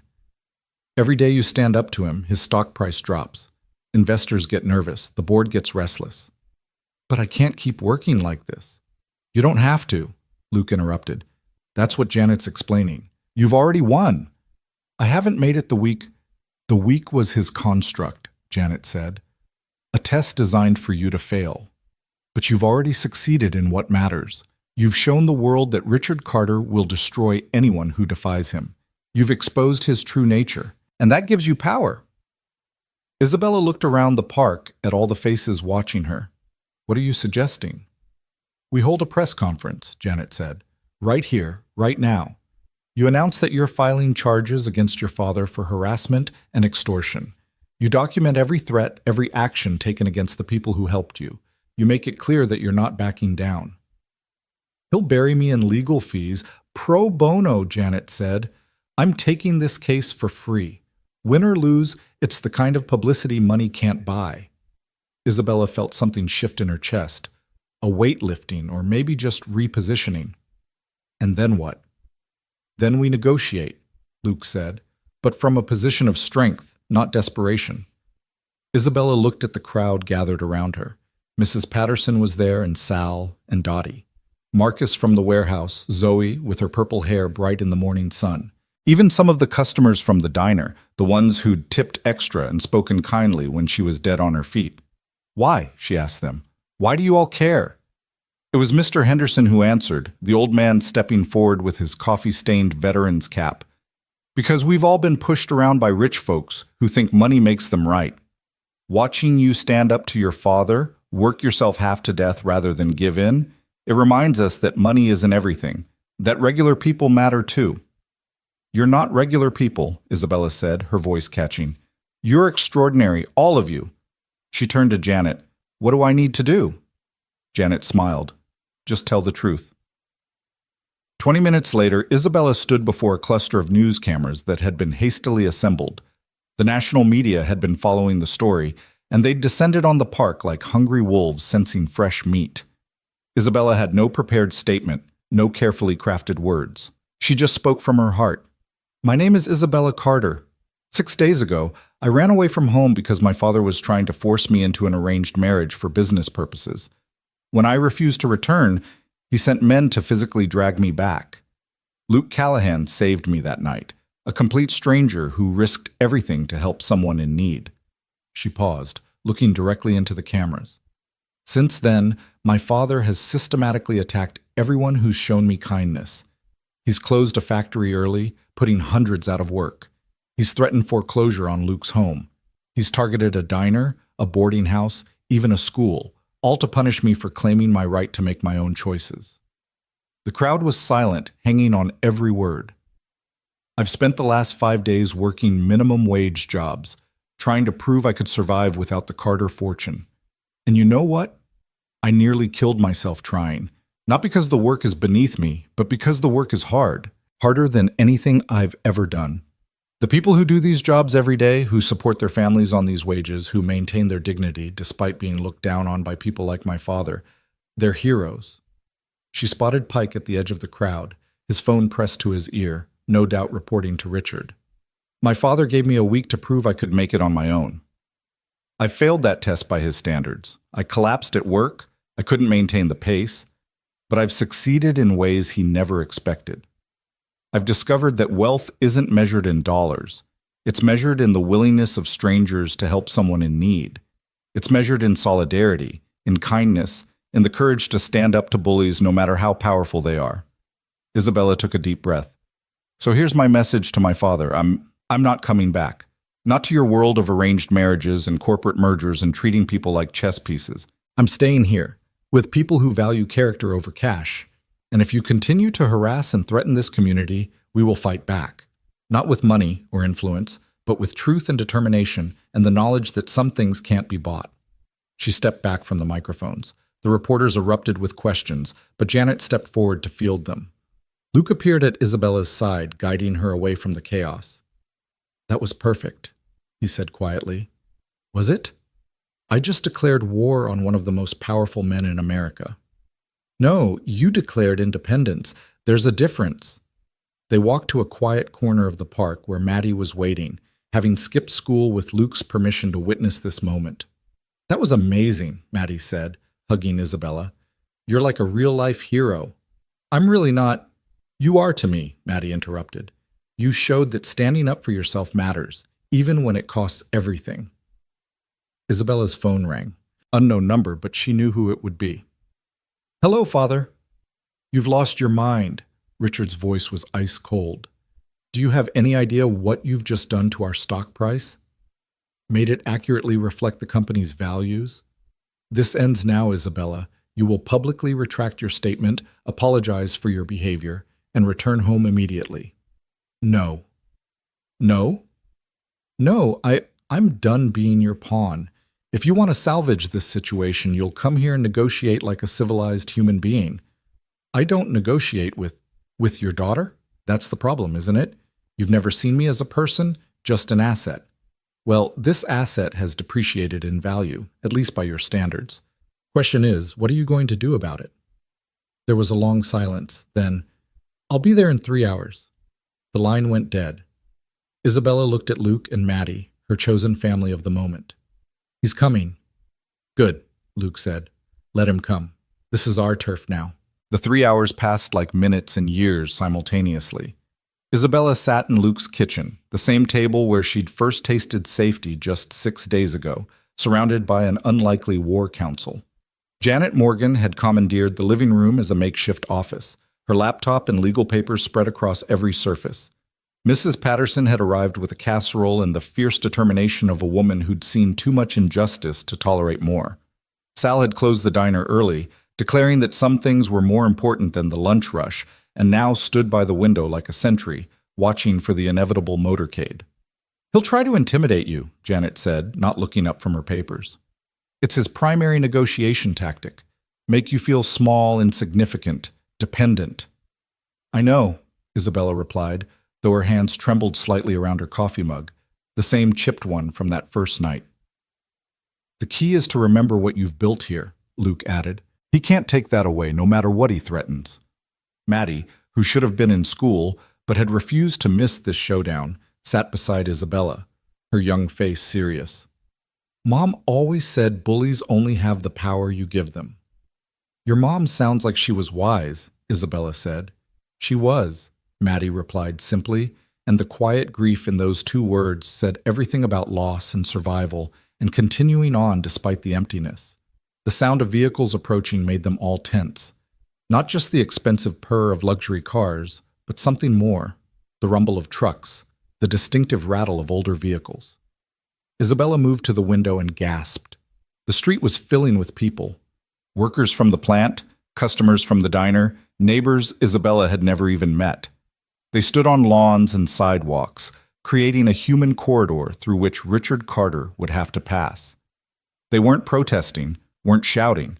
They were just there, bearing witness. "Word got out," Sal said with satisfaction. "Folks wanted to see this for themselves."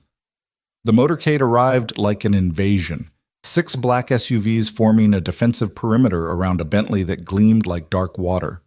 Richard Carter emerged, and Isabella saw him clearly for perhaps the first time in her life. Not the titan of industry, not the force of nature she'd grown up fearing, but a man in his 60s who'd mistaken wealth for worth and control for love. He walked through the gathering crowd without acknowledging their existence, his face a mask of cold fury. Pike flanked him on one side, Victoria Ashford on the other, a trinity of power dressed in designer armor against the simple dignity of working people. Luke opened the door before they could knock, a gesture that said this was his territory, his terms. "Mr. Carter," he said evenly. "Mrs. Ashford, Pike." Richard's eyes swept the modest interior with barely concealed disdain before landing on Isabella. "Get your things. We're leaving." "No," Isabella said quietly. "We're talking. Here, now." "I don't negotiate in hovels." "Then leave," Luke said flatly. "Door's right behind you." Victoria made a sound of outrage. "How dare you?" "Ma'am," Luke interrupted, his military bearing suddenly evident. "You're in my home. You'll speak respectfully or not at all." Richard studied Luke with the calculating gaze of a man reassessing an opponent. "You have no idea what you've involved yourself in, Mr. Callahan." "I involved myself in helping a woman being assaulted. Everything else is just consequences." "Consequences that will destroy you." "Maybe. But I'll still be able to look at myself in the mirror." Janet stepped forward, legal pad in hand. "Gentlemen, perhaps we could focus on the matter at hand. Mr. Carter, you're here to discuss terms with your daughter. Shall we begin?" "There are no terms," Richard said. "Isabella returns home, honors her obligations, and this nonsense ends." "Those aren't terms, they're demands," Janet replied. "And given the legal situation, you're hardly in a position to make demands." "Legal situation?" Pike scoffed. "You think your strip mall law degree intimidates us?" "No, but the documentation of systematic harassment might interest the SEC," Janet said calmly. "Using corporate resources to pursue a personal vendetta, targeting businesses for helping your daughter, manipulating bank loans to threaten foreclosure. These aren't just civil matters, Mr. Pike. They're potential criminal violations."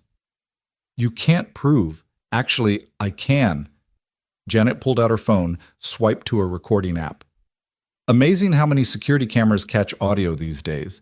Your conversation with Mr. Callahan about the mortgage, Mrs. Ashford's threats at the diner, the sudden health inspection, the plant closure acceleration. All documented, all traceable to Carter Tech's influence."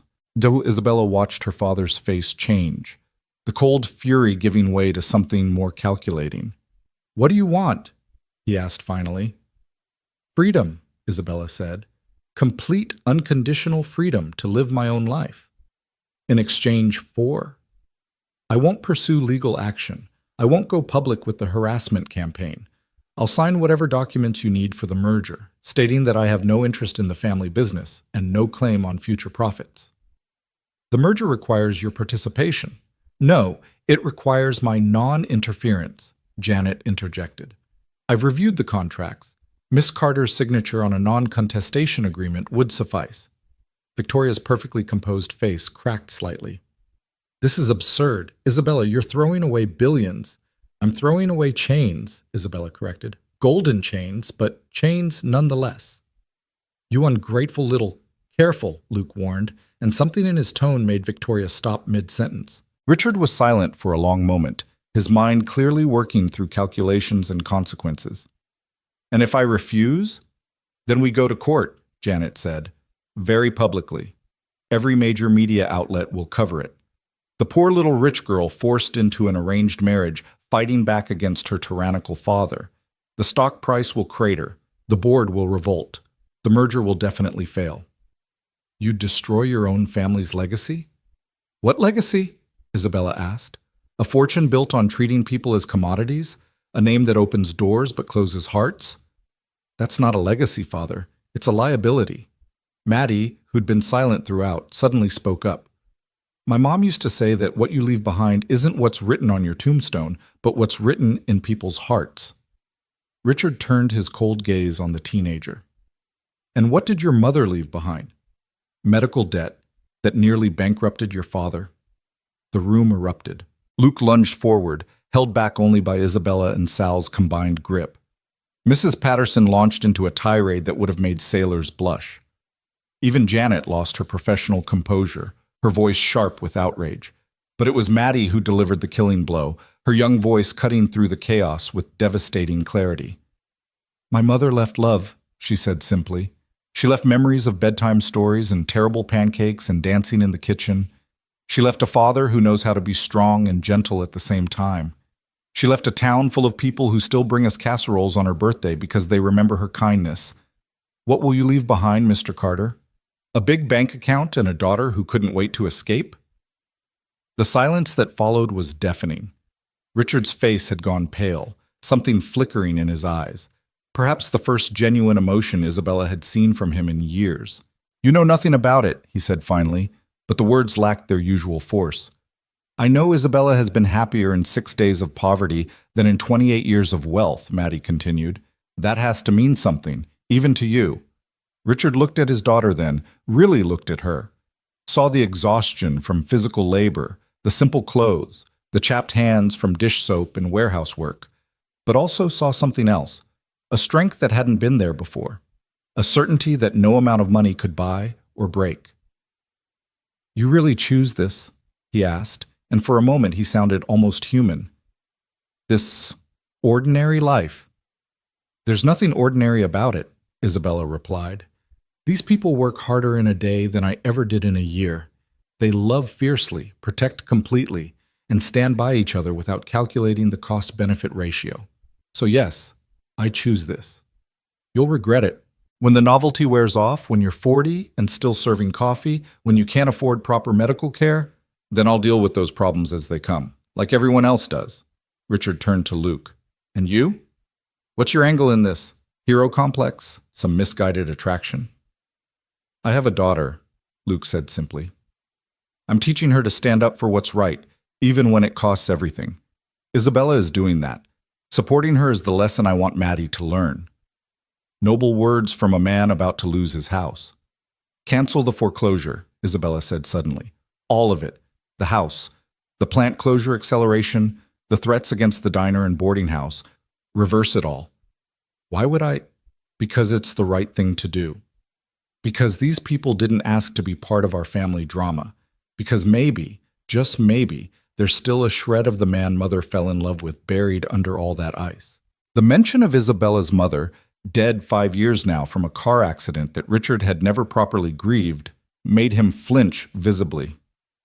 Your mother would be ashamed of what you're doing, he said quietly. No, Isabella said with certainty. She'd be proud that I finally found the courage she never did. That landed like a physical blow. Richard's composure, already cracked, shattered completely. You think she was happy? He asked, his voice raw. You think she didn't choose the life we built together? I think she made the best of the choices she was allowed, Isabella replied gently, just like I did, until I couldn't anymore. She left too, Richard said, so quietly Isabella almost missed it. Not like you, she couldn't run, but she left in every way that mattered. Charity work, travel, anything to avoid being home, to avoid me. Because you stopped seeing her, Isabella said, just like you stopped seeing me. We became acquisitions, Father. Things to be managed and displayed, not people to be loved. I did love, I do love. Then prove it, Isabella challenged. Let me go. Not as a business decision, but as a father who wants his daughter to be happy. The room held its breath. Outside, the crowd of witnesses pressed closer, sensing the pivotal moment through walls and windows. Victoria chose that moment to interject. Richard, this is ridiculous. We're not here to indulge emotional manipulation. Shut up, Victoria, Richard said tiredly, and the shock on her face would have been comical in other circumstances. He pulled out his phone, typed for several moments, then showed the screen to Pike. Done. The foreclosure is canceled. The plant will remain on its original closure timeline. All pressures on local businesses are withdrawn. Richard, Victoria protested, the merger will proceed without Isabella's involvement. He looked at his daughter. You'll sign the non-contestation agreement? Today. Then we're done. He turned to leave, then paused. Your mother would be proud. I can see that now. Daddy, Isabella said, using the childhood name she hadn't spoken in years. He stopped but didn't turn around. It doesn't have to be forever, she said softly. Maybe someday, when you remember how to see people instead of assets, we could try again. Just as father and daughter, not CEO and heir. His shoulders shifted slightly, perhaps a nod, perhaps just resignation. Then Richard Carter walked out of Luke's modest home, through the corridor of watching townspeople, and climbed into his Bentley. The motorcade pulled away, leaving only ordinary cars and extraordinary people in its wake. Isabella sank into a chair, suddenly boneless. Did that really just happen? You won, Janet said, already pulling up documents on her laptop. We need to get that agreement signed before he changes his mind, but you won. We won, Isabella corrected, looking around the room at the people who'd stood with her. The celebration that followed was subdued, but genuine. Mrs. Patterson produced cookies from somewhere. Sal opened the diner for an impromptu victory dinner, and the town gathered to mark the moment when David beat Goliath not with a stone, but with solidarity. But as evening fell and the crowds dispersed, Isabella found herself alone with Luke on his front porch, watching the sun set over Millfield. So what now? He asked. I honestly don't know, she admitted. I've been so focused on getting free, I never thought about what comes after. You could leave, go anywhere, be anyone. I could. She was quiet for a moment. But I think I'd like to stay, at least for a while. Sal says I'm getting better at the coffee pour, and Mrs. Patterson needs help with the breakfast crowd. That's not much of a life for someone who could have anything. It's everything, Isabella corrected. It's choosing my own path, earning my own way, building something real with people who see me as Isabella, not as a Carter. The work won't get easier. The pay won't get better. I know, she smiled slightly. But maybe that's not the point. Maybe the point is the work itself, the connections, the small victories. Maybe an ordinary life is extraordinary when you choose it freely. Luke nodded, understanding in a way that only someone who'd rebuilt their life from ashes could understand. There's something else, Isabella said quietly. These past 6 days, you and Maddie, you've shown me what family really means. Not blood or obligation, but choice and care and showing up when it matters. Isabella, I'm not asking for anything, she said quickly. I know you have your own life, your own struggles. I just wanted you to know that meeting you, even under the worst circumstances, might be the best thing that ever happened to me. Before Luke could respond, Maddie appeared in the doorway. Dad, Isabella, Mrs. Patterson's on the phone. Something about a job opportunity?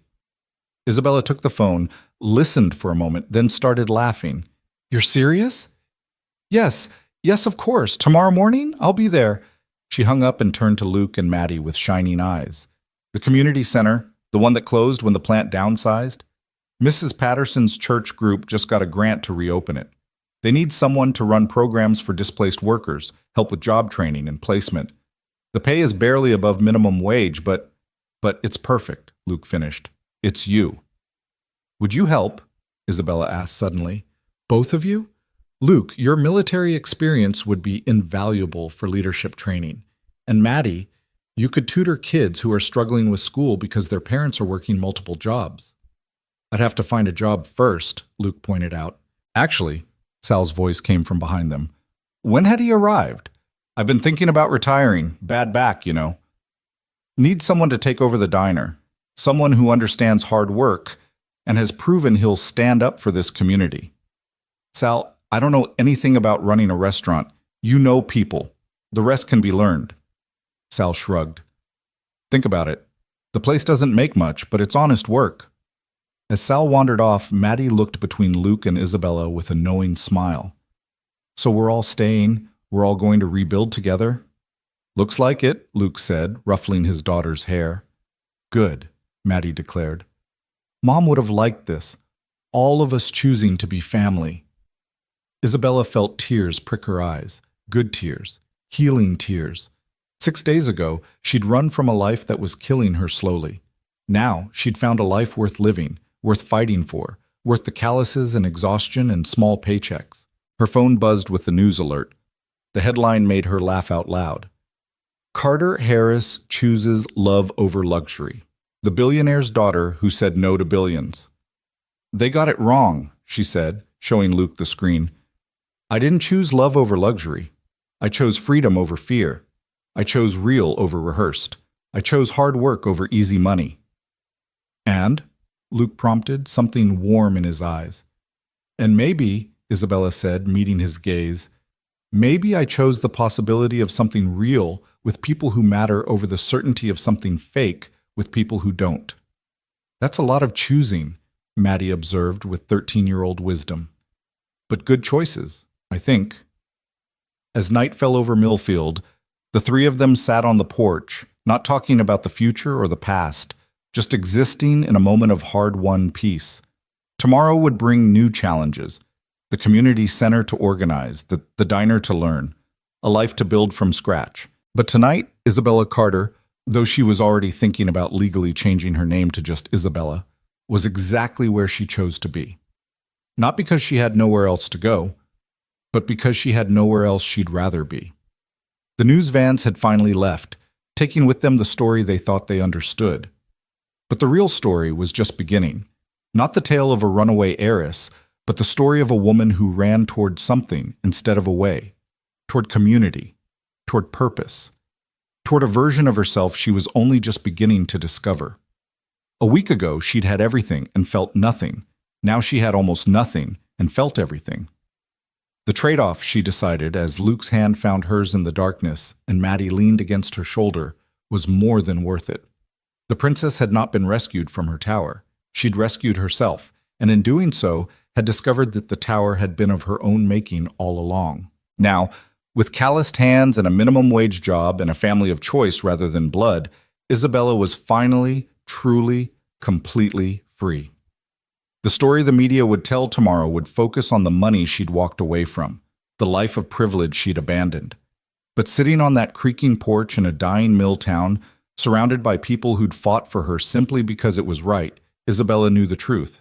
She hadn't lost billions. She'd gained everything that actually mattered.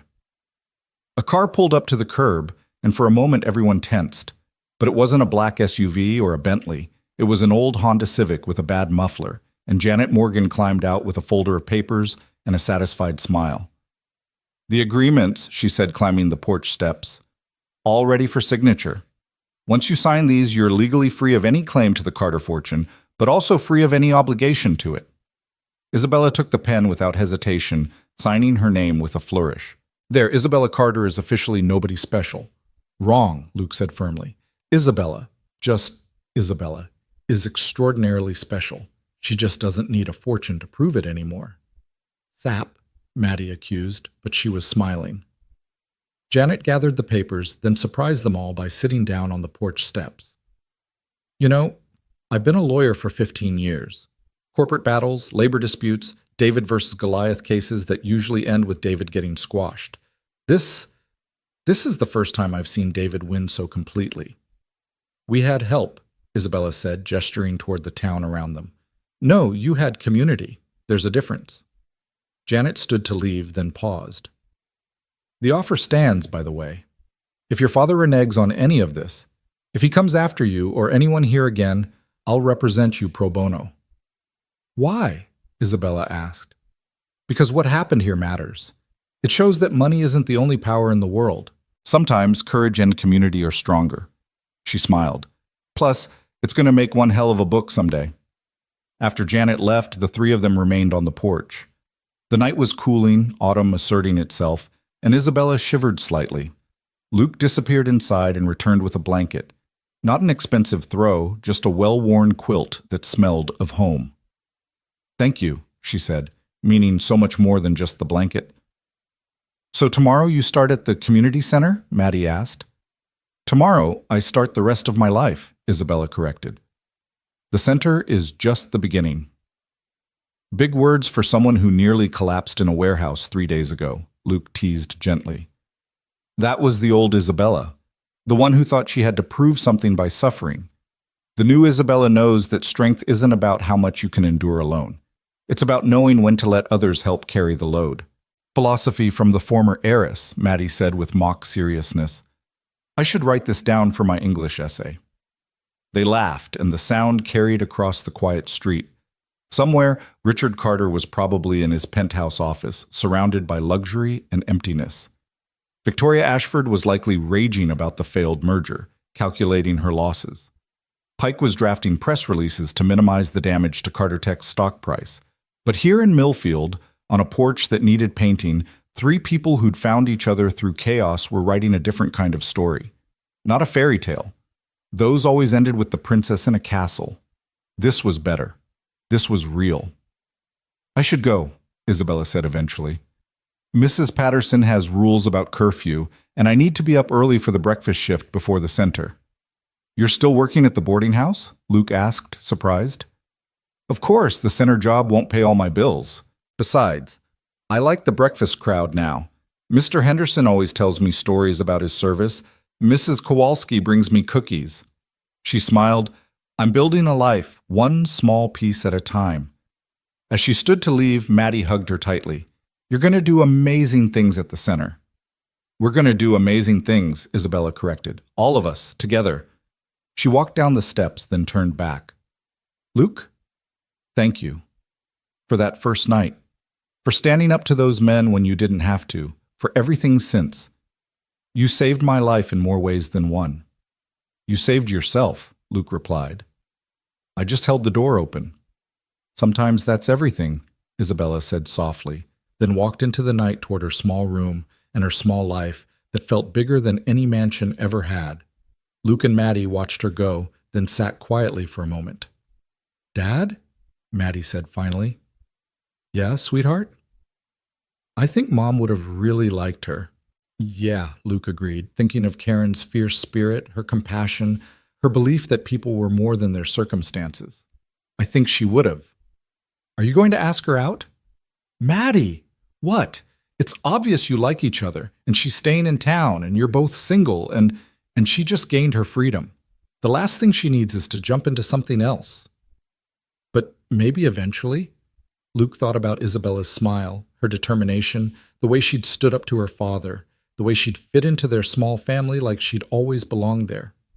Maybe eventually, he agreed.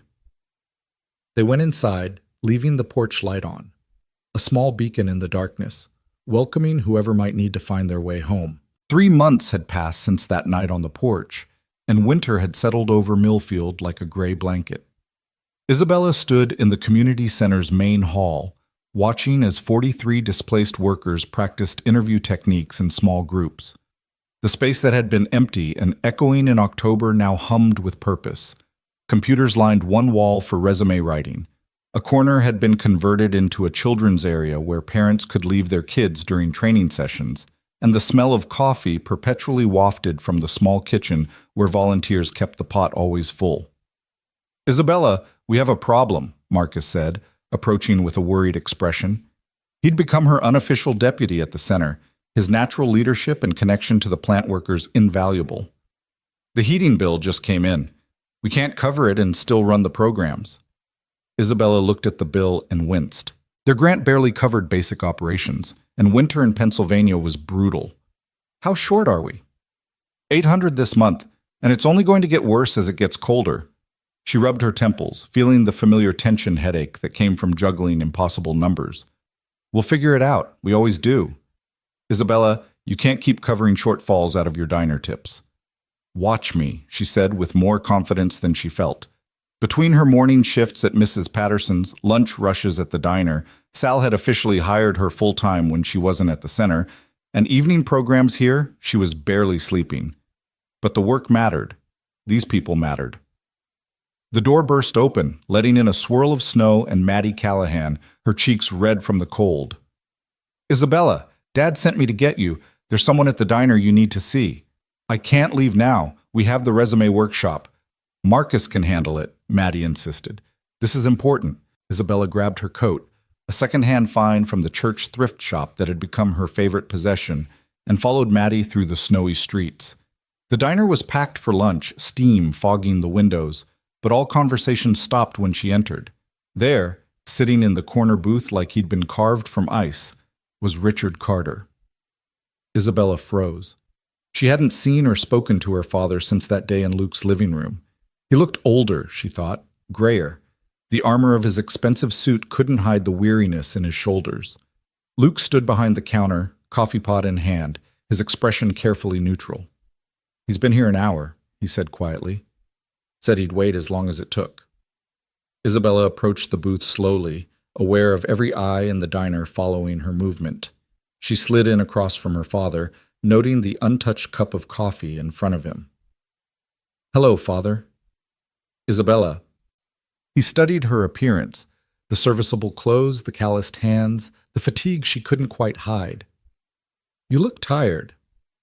"I work for a living now. It's tiring." "So I gather." He pulled out a tablet, swiped to a news article. "The Millfield Miracle: How One Woman is Rebuilding a Dying Town." Quite a headline. "I didn't ask for the article." "No, but you're living it. 12-hour days, multiple jobs, running programs on a shoestring budget." He set the tablet down. "I've been receiving reports." "From Pike?" "I've seen him lurking around." "Not Pike. I fired Pike 2 months ago." Isabella blinked in surprise. "Why?" "He reminded me too much of myself." Richard's smile was rueful. "Turns out that's not a recommendation." They sat in silence for a moment, the diner's normal chaos muted around them. "Why are you here?" Isabella asked finally. "The community center needs funding." "We're managing." "No, you're drowning." $800 short on heating this month, $1,200 short on the mortgage payment, and that's before the insurance increase hits in January. At her shocked expression, he added, "I told you, I've been receiving reports. Your landlady, Mrs. Patterson, is quite forthcoming when properly approached." "You've been talking to Mrs. Patterson?" "She wrote to me, actually. A handwritten letter, if you can believe it. Called me various unflattering names, then suggested I might want to know what my daughter was accomplishing." Isabella glanced toward the kitchen where Mrs. Patterson was probably lurking, eavesdropping. "I don't want your money. I'm not offering it. I'm offering an investment. Carter Tech needs a community relations initiative, something to improve our image after the recent—" He paused, searching for words. "Unpleasantness. The community center could be our pilot program." "Absolutely not. These people aren't PR props for you to—" $500,000 a year, Richard interrupted. "No strings, no photo ops, no corporate branding. The money flows through a blind trust. You run the programs however you see fit." Isabella stared at him. "What's the catch?" "The catch is that you have to let me do this. You have to let me try to make something right." This isn't about making things right. This is about control. It's always about control with you. No, Richard said quietly. This is about a father who's lost everything that matters, trying to find a way back to the one thing that does. The vulnerability in his voice was so unexpected that Isabella couldn't immediately respond. Luke appeared with a fresh pot of coffee, giving her a moment to collect herself. "Everything okay here?" he asked, his protective tone clear.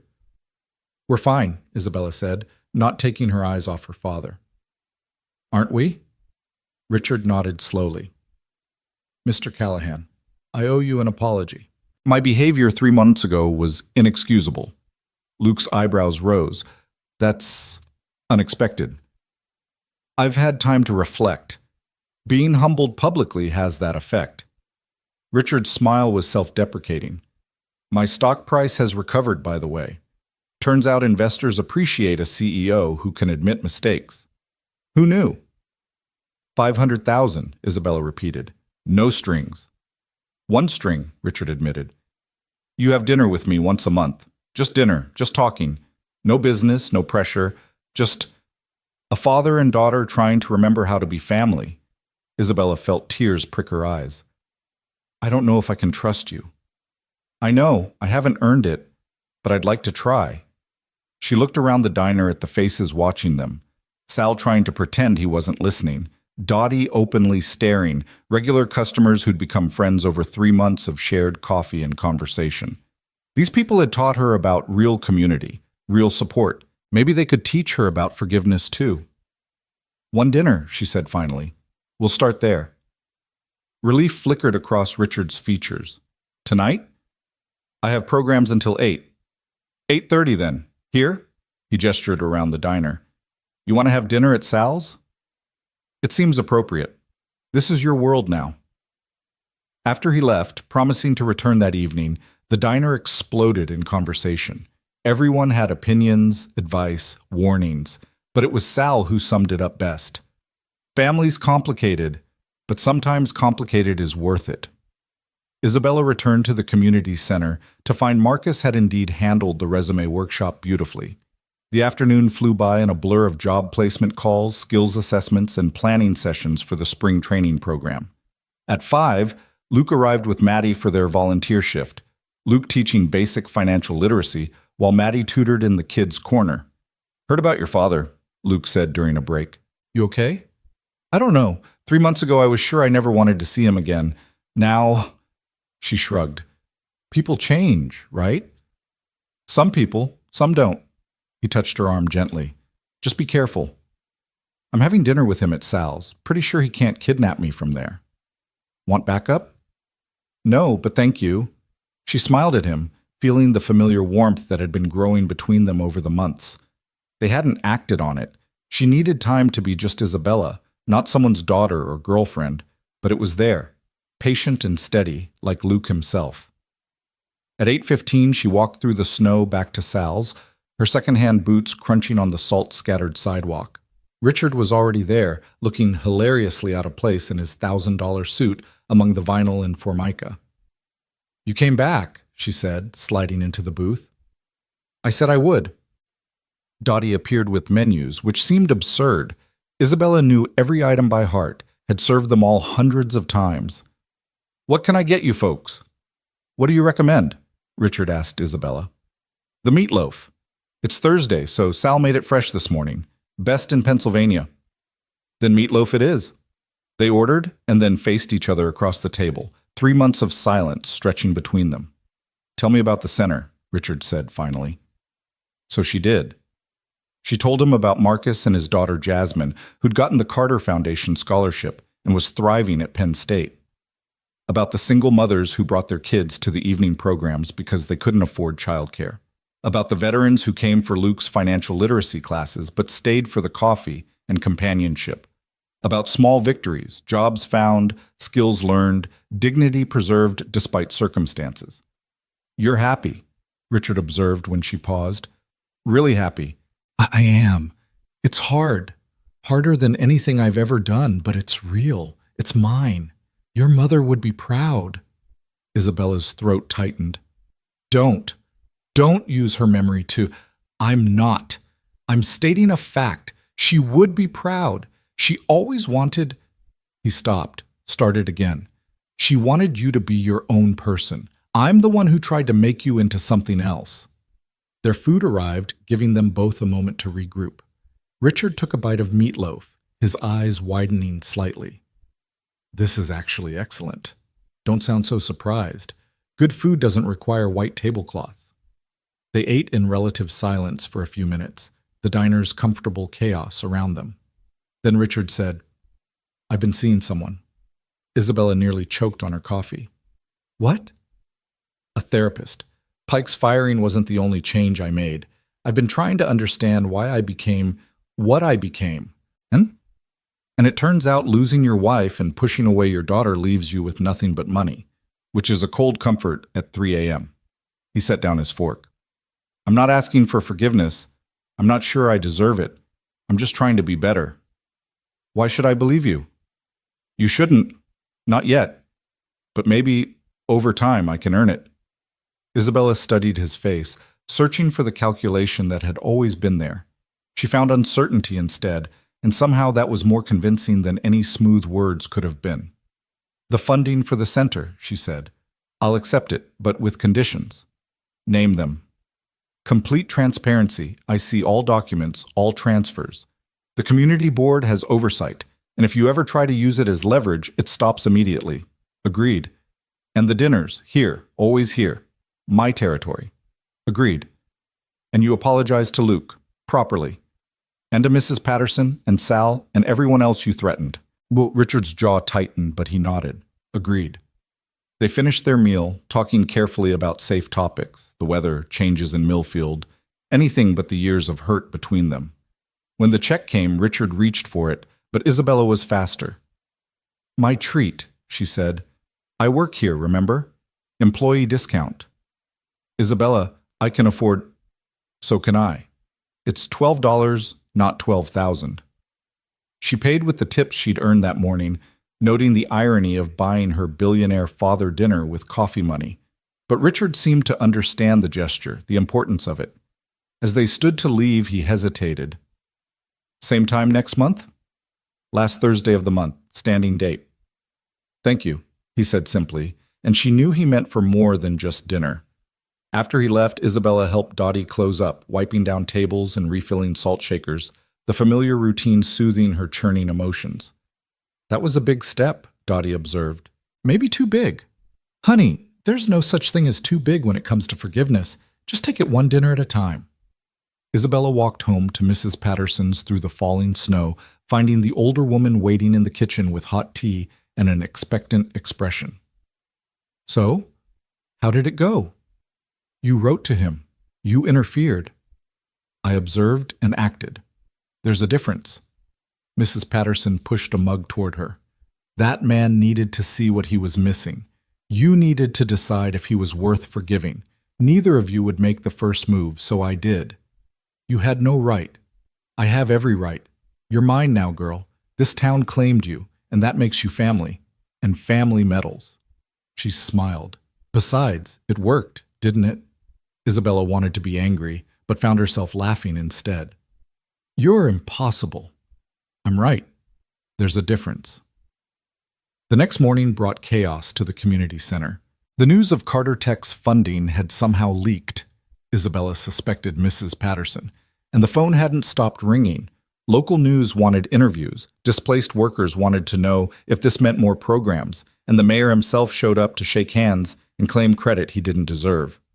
I can't deal with this, Isabella told Marcus desperately. We have actual work to do. Then do it, he said simply. Let them talk. You keep working. So she did, ignoring the cameras to focus on what mattered. By noon, things had calmed enough for her to escape to her shift at the diner, where she found Luke waiting at the counter.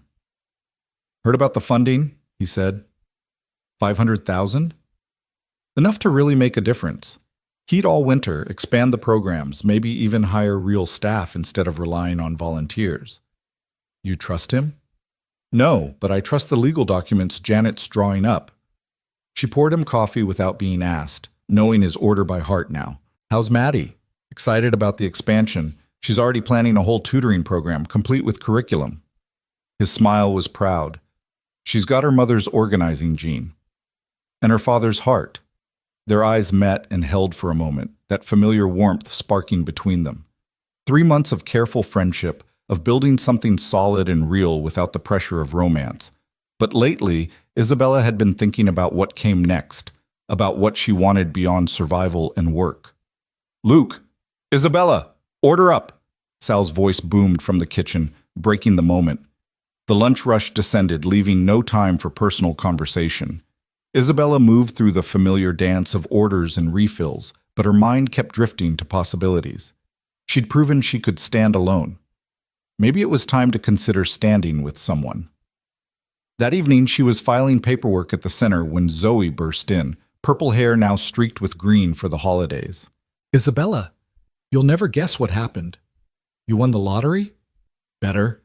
I got promoted to shift supervisor at the warehouse. 30% raise and I can recommend people for hire." She grinned.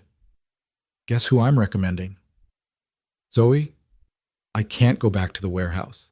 The center needs—" "Not you, dummy. Some of your people from the center. Marcus already has warehouse experience and there are at least 6 others who could do the work. Real jobs, real pay, right now." Isabella hugged her friend tightly. "You're amazing." "I'm practical. The warehouse needs workers. You have trained people. Win-win." As Zoe left to spread the good news, Isabella felt a surge of hope. Things were connecting, building, growing. The community she'd found was becoming something more, a network of support that lifted everyone. Her phone rang. Janet Morgan. "Isabella, I've reviewed the funding contracts from your father. They're solid, better than solid. He's essentially giving you carte blanche with serious legal protections. Too good to be true? Maybe. Or maybe a man is trying to buy his way back to redemption. Either way, you're protected." After the call, Isabella sat in the quiet center, thinking about redemption and second chances. Through the window, she could see the snow-covered town, lights beginning to twinkle in windows as families gathered for dinner. 3 months ago, she'd been a stranger here.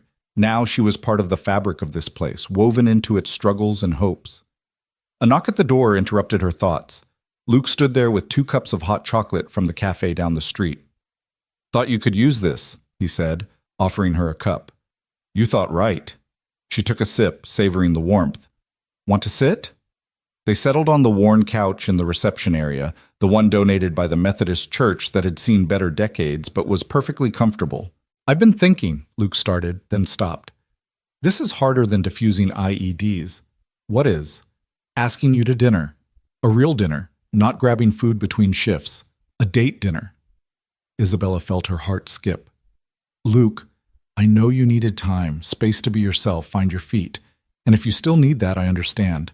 But Isabella, these 3 months, watching you build this life, seeing your strength and compassion and stubbornness, which is considerable, by the way, I've fallen for you.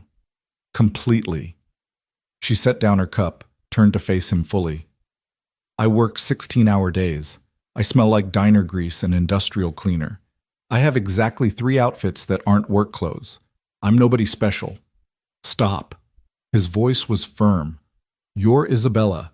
You stood up to a billionaire, saved a community center, and somehow made my daughter believe in hope again after her mother died. You're the most special person I know." "Maddie's okay with this?" Luke laughed. "Maddie's been trying to set us up for 2 months. She'll probably throw a party when I tell her." Isabella thought about all the reasons to say no. She was still finding herself, still building her life. Romance would complicate things. But then she looked at Luke, steady, kind Luke, who'd stood by her from the beginning, who'd risked everything for a stranger, who saw her as Isabella, just Isabella, and always had. "Okay," she said softly. "Okay." "Dinner. A real dinner, but not anywhere fancy. I don't do fancy anymore." "How about my place? I'll cook. Maddie will pretend to have homework in her room but actually eavesdrop." "Sounds perfect." He kissed her then, gentle and sure, and Isabella felt something slot into place, not completing her because she was already complete, but complementing her, adding warmth to her carefully built life. When they pulled apart, she was smiling. "We should probably tell Maddie before the whole town finds out." "Too late," Luke said, pointing to the window where Maddie stood outside, grinning and giving them a thumbs up. "I think she's been watching for a while." Maddie burst in, throwing her arms around both of them. "Finally! Do you know how frustrating it's been watching you two dance around each other?" "We weren't dancing," Isabella started. "You were totally dancing, but it's okay. You needed time. I get it." Maddie pulled back, suddenly serious. "Isabella, you know you're already family, right? This just makes it official." Isabella felt tears spring to her eyes. Family. She'd run from one that tried to own her and found one that simply loved her. "I know," she whispered. They stayed there as the snow continued to fall outside. Three people who'd found each other through chaos and chosen to build something beautiful from the wreckage. The community center around them stood as testament to what could be accomplished when people stood together, and tomorrow it would be full again with people working toward better lives. Isabella's phone buzzed with a text from her father. "Thank you for tonight, for the chance. I won't waste it." She showed it to Luke, who read it thoughtfully. "People can change," he said. "Sometimes." "Sometimes is enough," Isabella replied, thinking of all the changes that had brought her here, from penthouse to boarding house, from heiress to waitress, from alone to surrounded by chosen family. The future stretched ahead, uncertain but bright. The center would grow with the new funding. Luke would take over the diner from Sal, who was ready to retire.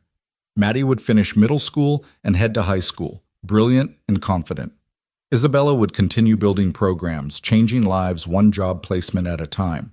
And somewhere in that future, maybe Richard Carter would become the father he should have been all along. Maybe not. But the possibility existed now where it hadn't before. "We should go," Luke said eventually. "Long day tomorrow." "Every day is a long day," Isabella replied, but she was smiling. They bundled up against the cold and stepped out into the snowy night, Maddie between them, their footprints marking a path through the white blanket covering Main Street.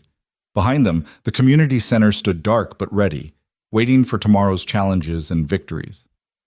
As they walked, Isabella thought about the journey that had brought her here, the desperate flight from a life that wasn't hers, the gas station fight, the week that had nearly broken her, the choice to stay and build rather than run and hide. Every step had been hard, but every step had been hers. "Penny for your thoughts," Luke said, just thinking about how different everything is from 6 months ago. Better different or worse different? Isabella looked at him, at Maddie, at the town that had become home, at the life she'd built with her own hands and determination, and the help of people who owed her nothing but gave her everything. "Better," she said with absolute certainty. "Definitely better." They reached Luke's house, the porch light still on, that beacon that had welcomed her on the worst night of her life and now welcomed her home.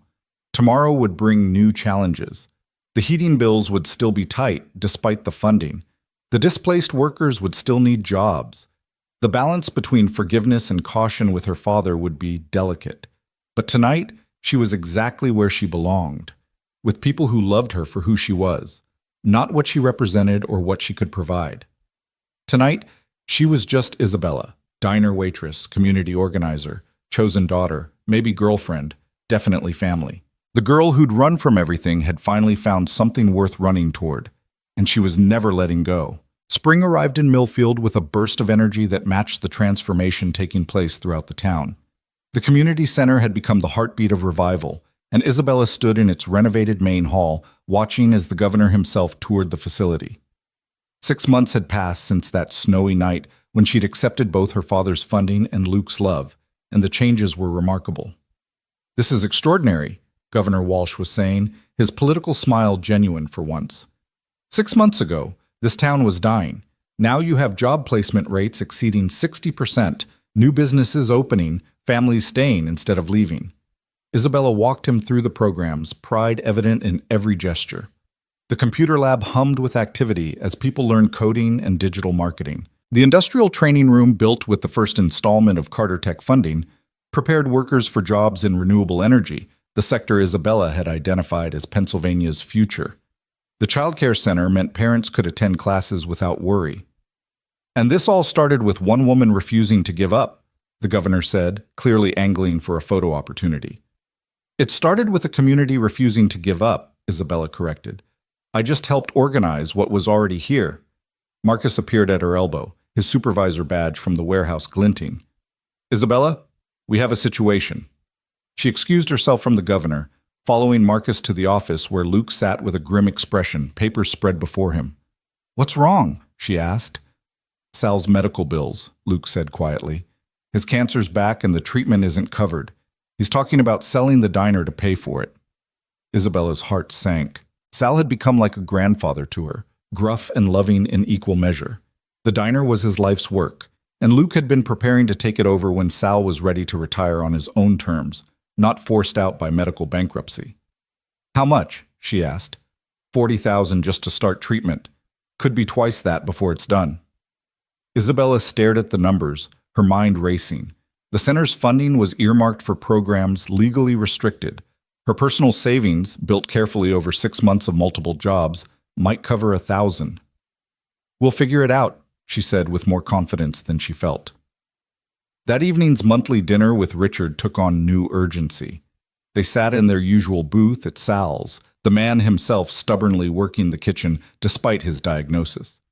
You look troubled, Richard observed, studying his daughter over his coffee cup. Their relationship had evolved slowly over the months, each dinner building a fragile bridge over old wounds. He'd kept every promise. The funding flowed without interference. He'd apologized to those he'd wronged, and he'd never once tried to manipulate or control, but asking him for money felt like stepping backward. Sal's sick, she said finally. Cancer. He needs treatment he can't afford. Richard's expression softened. How much? I'm not asking you for money. I know, you're too proud for that. But I'm asking, how much? $40,000 minimum. Richard pulled out his phone, typed briefly, then set it down. Done. What? Medical fund established in Sal's name, anonymous donation, $50,000 to start, more if needed. Isabella stared at him. Just like that? Just like that. Richard leaned back. 6 months ago, I would have used this as leverage, made it conditional on you coming back or some other manipulation. But I've learned something watching you here. What's that? That real power isn't about control. It's about the ability to help without needing credit or compensation. He smiled slightly. Besides, this diner has become important to me too. It's where I'm learning to be a father again. Isabella felt tears threaten. Thank you. Don't. This isn't charity or guilt. This is what family does. We help each other. The word family from his mouth still felt strange but less foreign than before. Their monthly dinners had become something she actually looked forward to, watching him struggle with normalcy, sharing stories of the center, finding common ground in unexpected places. There's something else, Richard said, his tone shifting. Victoria Ashford is causing problems. Isabella tensed. She'd heard nothing from her father's former merger partner in months. What kind of problems? She's backing a candidate for mayor who's promising to clean up Millfield. Code for shutting down the community center and driving out the undesirable elements. She blames you for the merger failing. The merger failed because it was built on forcing me into marriage. Logic has never been Victoria's strong suit. Richard pulled out a folder. She's also been buying up property around town through shell companies. If her candidate wins, she'll own enough to essentially control Millfield's development. Isabella took the folder, scanning the documentation. Properties all around the community center, the diner, even Mrs. Patterson's boarding house. She's trying to force us out. She's trying to hurt you by hurting what you love. Richard's expression darkened. It's what I would have done before. How do we stop her? We? We. This is my home now. These are my people. Richard smiled, and it reached his eyes in a way it hadn't in years. Then we fight smart. I've already started buying properties through my own shells, driving up prices so she can't afford to continue. But the election is the real battleground. Who's running against her candidate? No one yet. Filing deadline is Friday. Isabella stood abruptly. I need to go. Isabella, trust me, Dad. The word slipped out without thought, but she saw its impact on Richard's face, a flash of joy quickly controlled. She squeezed his shoulder as she passed, then hurried out into the spring evening. She found Luke at the center teaching his evening financial literacy class to a group of veterans. She waited until break, then pulled him aside. "We have a problem," she said, explaining about Victoria and the election. "So we need a candidate," Luke said thoughtfully. "Someone the town trusts who understands what we're building here." They looked at each other for a long moment. "No," Luke said. "Absolutely not." "You'd be perfect. I'm not a politician. I'm barely a businessman. I'm just the man who stood up to Richard Carter when no one else would. The veteran who came home and rebuilt his life. The single father who raised an amazing daughter. The person everyone in this town respects." Isabella and Luke, if Victoria's candidate wins, everything we've built disappears. The center, the programs, the hope, all of it. Luke ran his hand through his hair, a gesture she'd learned meant he was seriously considering something he didn't want to do. "I don't know the first thing about running for office. But you know about leadership, about service, about putting community before self." She took his hands. "We'd all help. The whole town would rally behind you." "What about the diner? I'm supposed to take over for Sal." "Which you can still do. As mayor, it's not a full-time position in a town this size." Before Luke could respond, Maddie burst in, having clearly been eavesdropping. "Dad, you have to do it. Mom would totally want you to." "Maddie, no, listen. Remember what Mom said when she was sick? That the worst thing wasn't dying, it was thinking she hadn't made enough of a difference? This is your chance to make a huge difference." The room had gone quiet. The veterans and other students sensing something important was happening. Marcus stood up. "If you run, you've got my vote," he said simply, "and my whole family's." "Mine too," added Mrs. Chen, who'd lost her restaurant when the plant closed but was rebuilding with skills learned at the center. One by one, everyone in the room voiced their support. Luke looked overwhelmed, but Isabella could see the moment he decided. The same look he'd had that night at the gas station, a man who saw what needed to be done and couldn't walk away. "All right," he said quietly. "I'll run." The room erupted in cheers, and Isabella kissed him soundly, not caring who saw. This was her family, her community, and they were going to fight for it. The next 3 days were a whirlwind of paperwork, signatures, and grassroots organizing. Isabella barely slept, coordinating volunteers while maintaining her shifts at the diner and programs at the center. The filing deadline was noon on Friday, and they made it with 17 minutes to spare. Victoria's response was swift and vicious. By Saturday, attack ads were running in the local paper, painting Luke as an unstable veteran, Isabella as a spoiled rich girl playing at poverty, and the community center as a drain on resources that should go to real residents. "Real residents," Sal spat, reading the paper at the diner. "I've lived here 70 years. These people telling me what's real?" The diner had become unofficial campaign headquarters, with strategy sessions over coffee and volunteer coordination between orders. Sal, despite his illness, insisted on keeping regular hours, claiming the work kept him going. "We need to respond," Janet Morgan said, having driven up from Pittsburgh to help with the legal aspects of the campaign, but not with attacks, with truth. "The truth is that Victoria Ashford is trying to buy our town," Isabella said, "so let's show people exactly what that means." They organized a town hall for Wednesday night, packing the high school gymnasium with concerned citizens. Luke spoke from the heart about service and community, about choosing Millfield not because he had to, but because he wanted to. Isabella presented the documentation about Victoria's property purchases, showing how she intended to gentrify the town into something unrecognizable. But the moment that turned the tide came when Maddie took the microphone. "Mrs. Ashford says we're not real residents," the teenager said, her voice clear and strong. "But I was born at Millfield General. I learned to ride my bike in Riverside Park. My mom is buried in Millfield Cemetery. If that doesn't make me real, I don't know what does." She looked directly at Victoria's candidate, a slick outsider named Bradley Morrison, who'd never lived in Millfield until 6 months ago. "Mr. Morrison, can you name 3 families who've lived here more than 10 years? Can you tell us where to get the best pie, or which church has the Friday fish fry, or why the water tower has a dent on the north side?" Maddie's questions hung in the air. "My dad can." Isabella can, because they're not just in Millfield, they're part of it. The gymnasium erupted in applause.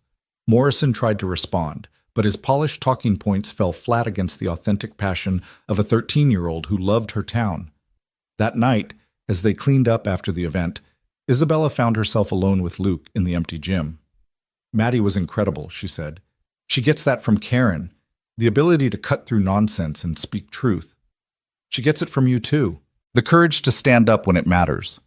Luke pulled her close, and they stood there for a moment, two people who'd found each other through chaos and chosen to build something together. "Win or lose, I love you," he said quietly. "I love you too," she replied, meaning it with every fiber of her being. "But we're going to win."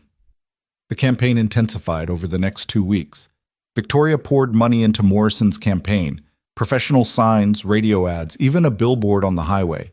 Luke's campaign ran on donations collected in coffee cans at the diner, hand-painted signs made by high school students, and word of mouth that spread through every church, bar, and grocery store line. Richard surprised everyone by showing up to volunteer, wearing jeans and a t-shirt that looked utterly foreign on him but somehow right. He stuffed envelopes and made phone calls alongside plant workers he'd once threatened, earning suspicious looks that gradually transformed into wary acceptance. "You know," Marcus told Isabella, watching Richard explain phone banking to a group of volunteers, "6 months ago I wanted to punch your father in the face. Now, I still kind of do, but less." "Progress," Isabella said with a smile. Election day dawned gray and drizzly, fitting for a town used to hard weather and harder times. Isabella worked the polls from open to close, driving elderly residents to vote, watching for any signs of interference. Victoria herself appeared around noon, designer suit immaculate despite the rain, surveying the scene like a general reviewing troops. "You can't win," she told Isabella when their paths crossed. "Money always wins."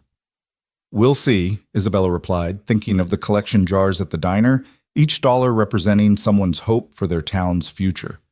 The results came in at the VFW hall, the old building packed with anxious supporters. The first precincts reported were the wealthy neighborhoods Morrison had targeted. He led by 200 votes. But as results trickled in from the working-class areas, the warehouse district, the neighborhoods around the closed plant, Luke's numbers climbed steadily. By 10 p.m., with 90% reporting, Luke led by 73 votes. "It's not over," Janet warned. "Provisional ballots, potential challenges. It's over," Richard said quietly from his corner where he'd been monitoring results on his laptop. "Victoria just called Morrison. She's pulling funding. Without her money for lawyers and challenges, he's done." At 10:47 p.m., Morrison conceded. The VFW hall exploded in celebration, and Isabella found herself lifted off her feet by Luke's embrace, Maddie joining them in a three-way hug that felt like coming home. "Mayor Callahan," Isabella said, grinning, "has a nice ring to it." "I prefer just Luke," he replied, but he was smiling too. The celebration lasted until dawn, the entire town seemingly packed into the hall and spilling onto the streets. Sal, despite exhaustion from treatment, poured coffee and told anyone who'd listen how he'd known Luke was special from the start. Mrs. Patterson held court in a corner, accepting congratulations as if she'd personally orchestrated the entire victory, which, knowing her, she might have. As the sun rose over Millfield, Isabella stood on the VFW hall steps, surveying the scene. 6 months ago, this had been a dying town, its people scattered and hopeless. Now it hummed with possibility. "Regrets?" Richard asked, joining her on the steps. He looked exhausted but satisfied, his expensive shoes muddy from canvassing. "About what?" "The life you could have had. Luxury, travel, never worrying about money." Isabella thought about it seriously. "That life was never mine. It was yours, on loan to me. This life," she gestured at the celebrating crowd, at Luke and Maddie dancing badly to someone's phone speaker, at the community she'd helped build, "this is mine. I earned it." "Yes," Richard said simply. "You did. What about you? Regrets?" He was quiet for a long moment. "Every day, but fewer than before. Your mother would be happy to see this. to see you like this, strong and independent and surrounded by love. She'd be happy to see you here too, supporting without controlling. Perhaps. He checked his watch. I should go, board meeting at noon. You're leaving? But the celebration? Isn't for me. I played a small part, but this victory belongs to Millfield, to you and Luke, and everyone who believed change was possible. He surprised her by kissing her forehead gently. I'm proud of you, Isabella. Prouder than I've ever been of any merger or acquisition. As his car pulled away, Isabella realized their relationship might never be what it could have been, but it was becoming something real, two people choosing to know each other despite the pain between them. The weeks following the election were a blur of transition and planning. Luke threw himself into learning the mayor's duties while still managing his shifts at the diner. Isabella expanded programs at the center with renewed security, no longer fearing Victoria's interference. The town began to believe in its own future again. But the biggest change came on a Thursday evening in late May. Isabella was closing the center when Luke appeared with Maddie, both looking suspiciously formal. What's going on? She asked. Family meeting, Maddie announced. Official business. They sat in the center's small conference room and Luke pulled out a small velvet box. Wait, Isabella said, heart racing. Is this? Let me talk, Luke said, voice steady despite his obvious nerves. 6 months ago, you ran into my life, literally fighting for your freedom. You've built a new life, found your strength, changed this entire town. You didn't need me or anyone else to save you. You saved yourself. Luke, but somewhere along the way we became partners. In work, in rebuilding this town, in creating something bigger than ourselves. I love you, Isabella. Not because you need me, but because you don't. Because you choose to be with me anyway. He opened the box, revealing a simple silver ring with a small diamond, nothing like the massive rocks from her old life, but perfect in its simplicity. Will you marry me? Not to merge families or seal deals, but because I can't imagine facing whatever comes next without you. Isabella looked at the ring, at Luke's earnest face, at Maddie practically vibrating with excitement. She thought about the journey that had brought her here, from a cage of gold to a life of purpose, from isolation to community, from being owned to being loved.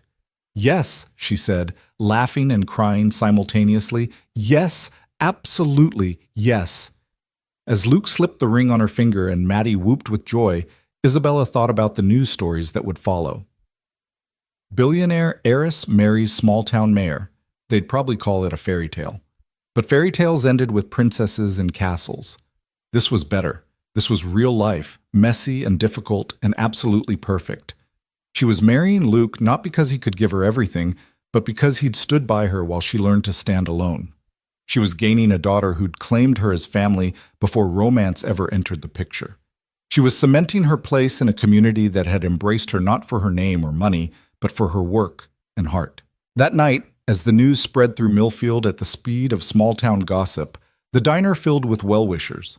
Sal, looking healthier thanks to treatment, gruffly offered to cater the wedding. Mrs. Patterson immediately began planning decorations. Marcus started a pool on whether Richard would cry at the ceremony. He won't cry, Isabella said confidently. Want to bet? Marcus grinned. 20 says he tears up at least. You're on. As the celebration continued around them, Luke pulled Isabella outside for a moment of quiet. Main Street stretched before them, the community center lit up at one end, the diner glowing at the other, the town they'd helped save spreading between. No second thoughts? He asked. Never, she replied. This is exactly where I'm supposed to be. 6 months ago, she'd run from everything she'd known. Now she was running toward a future she'd chosen, with people who loved her for exactly who she was. The spoiled heiress was gone, replaced by Isabella, just Isabella, who served coffee, organized job programs, and was about to become Maddie's stepmother and Luke's wife. Some would say she'd fallen from grace, traded riches for rags. But standing there on Main Street, surrounded by the life she'd built and the family she'd chosen, Isabella knew the truth. She hadn't fallen at all. She'd risen. The wedding was planned for September, a simple ceremony at the community center followed by a reception at the diner.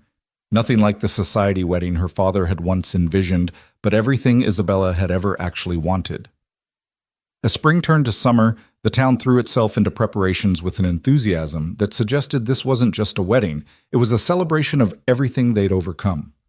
Richard visited more frequently now, ostensibly to help with the center's expansion, but really to be part of the planning. Watching him try to understand the concept of a potluck reception was worth every awkward family dinner they'd shared. People just bring food?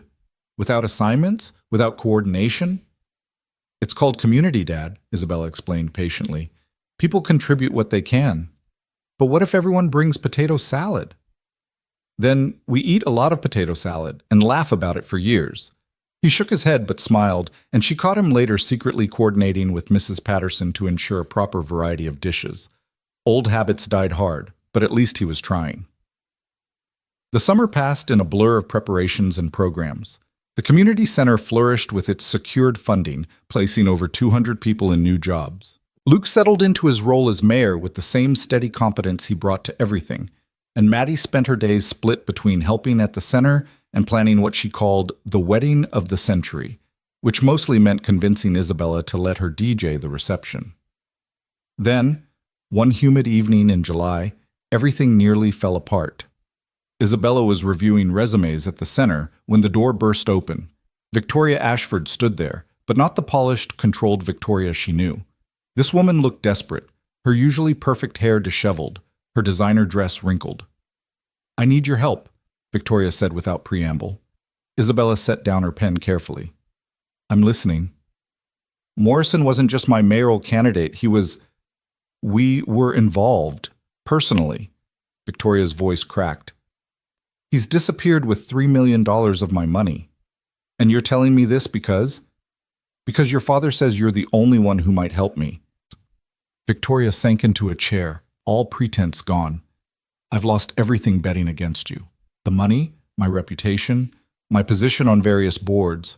I came here to destroy you, and instead, you destroyed yourself," Isabella finished, but without satisfaction. She'd learned that revenge was a cold comfort compared to building something positive. "Will you help me?" Victoria asked, and the proud woman actually looked humble. Isabella thought about all the harm Victoria had tried to cause, the threats, the attempts to destroy everything she'd built. Then she thought about second chances, about her father slowly earning forgiveness, about the power of choosing grace over grievance. "I'll help you find Morrison and recover what we can," Isabella said finally. "But you work for it.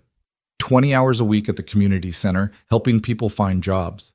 You learn what real work means, what these people you called undesirable are actually like." Victoria's face cycled through outrage, disbelief, and finally resignation. "Fine." It took 3 weeks to track Morrison down. He'd fled to the Caymans, but hadn't covered his tracks well. Richard's lawyers and Janet's legal expertise recovered about half the money. But the real transformation was watching Victoria work at the center, her manicured hands eventually adapting to filing and phone calls, her attitude shifting from disdain to grudging respect to actual investment in the people she was helping. "She's not terrible," Marcus admitted one day. "Once you get past the stick up her."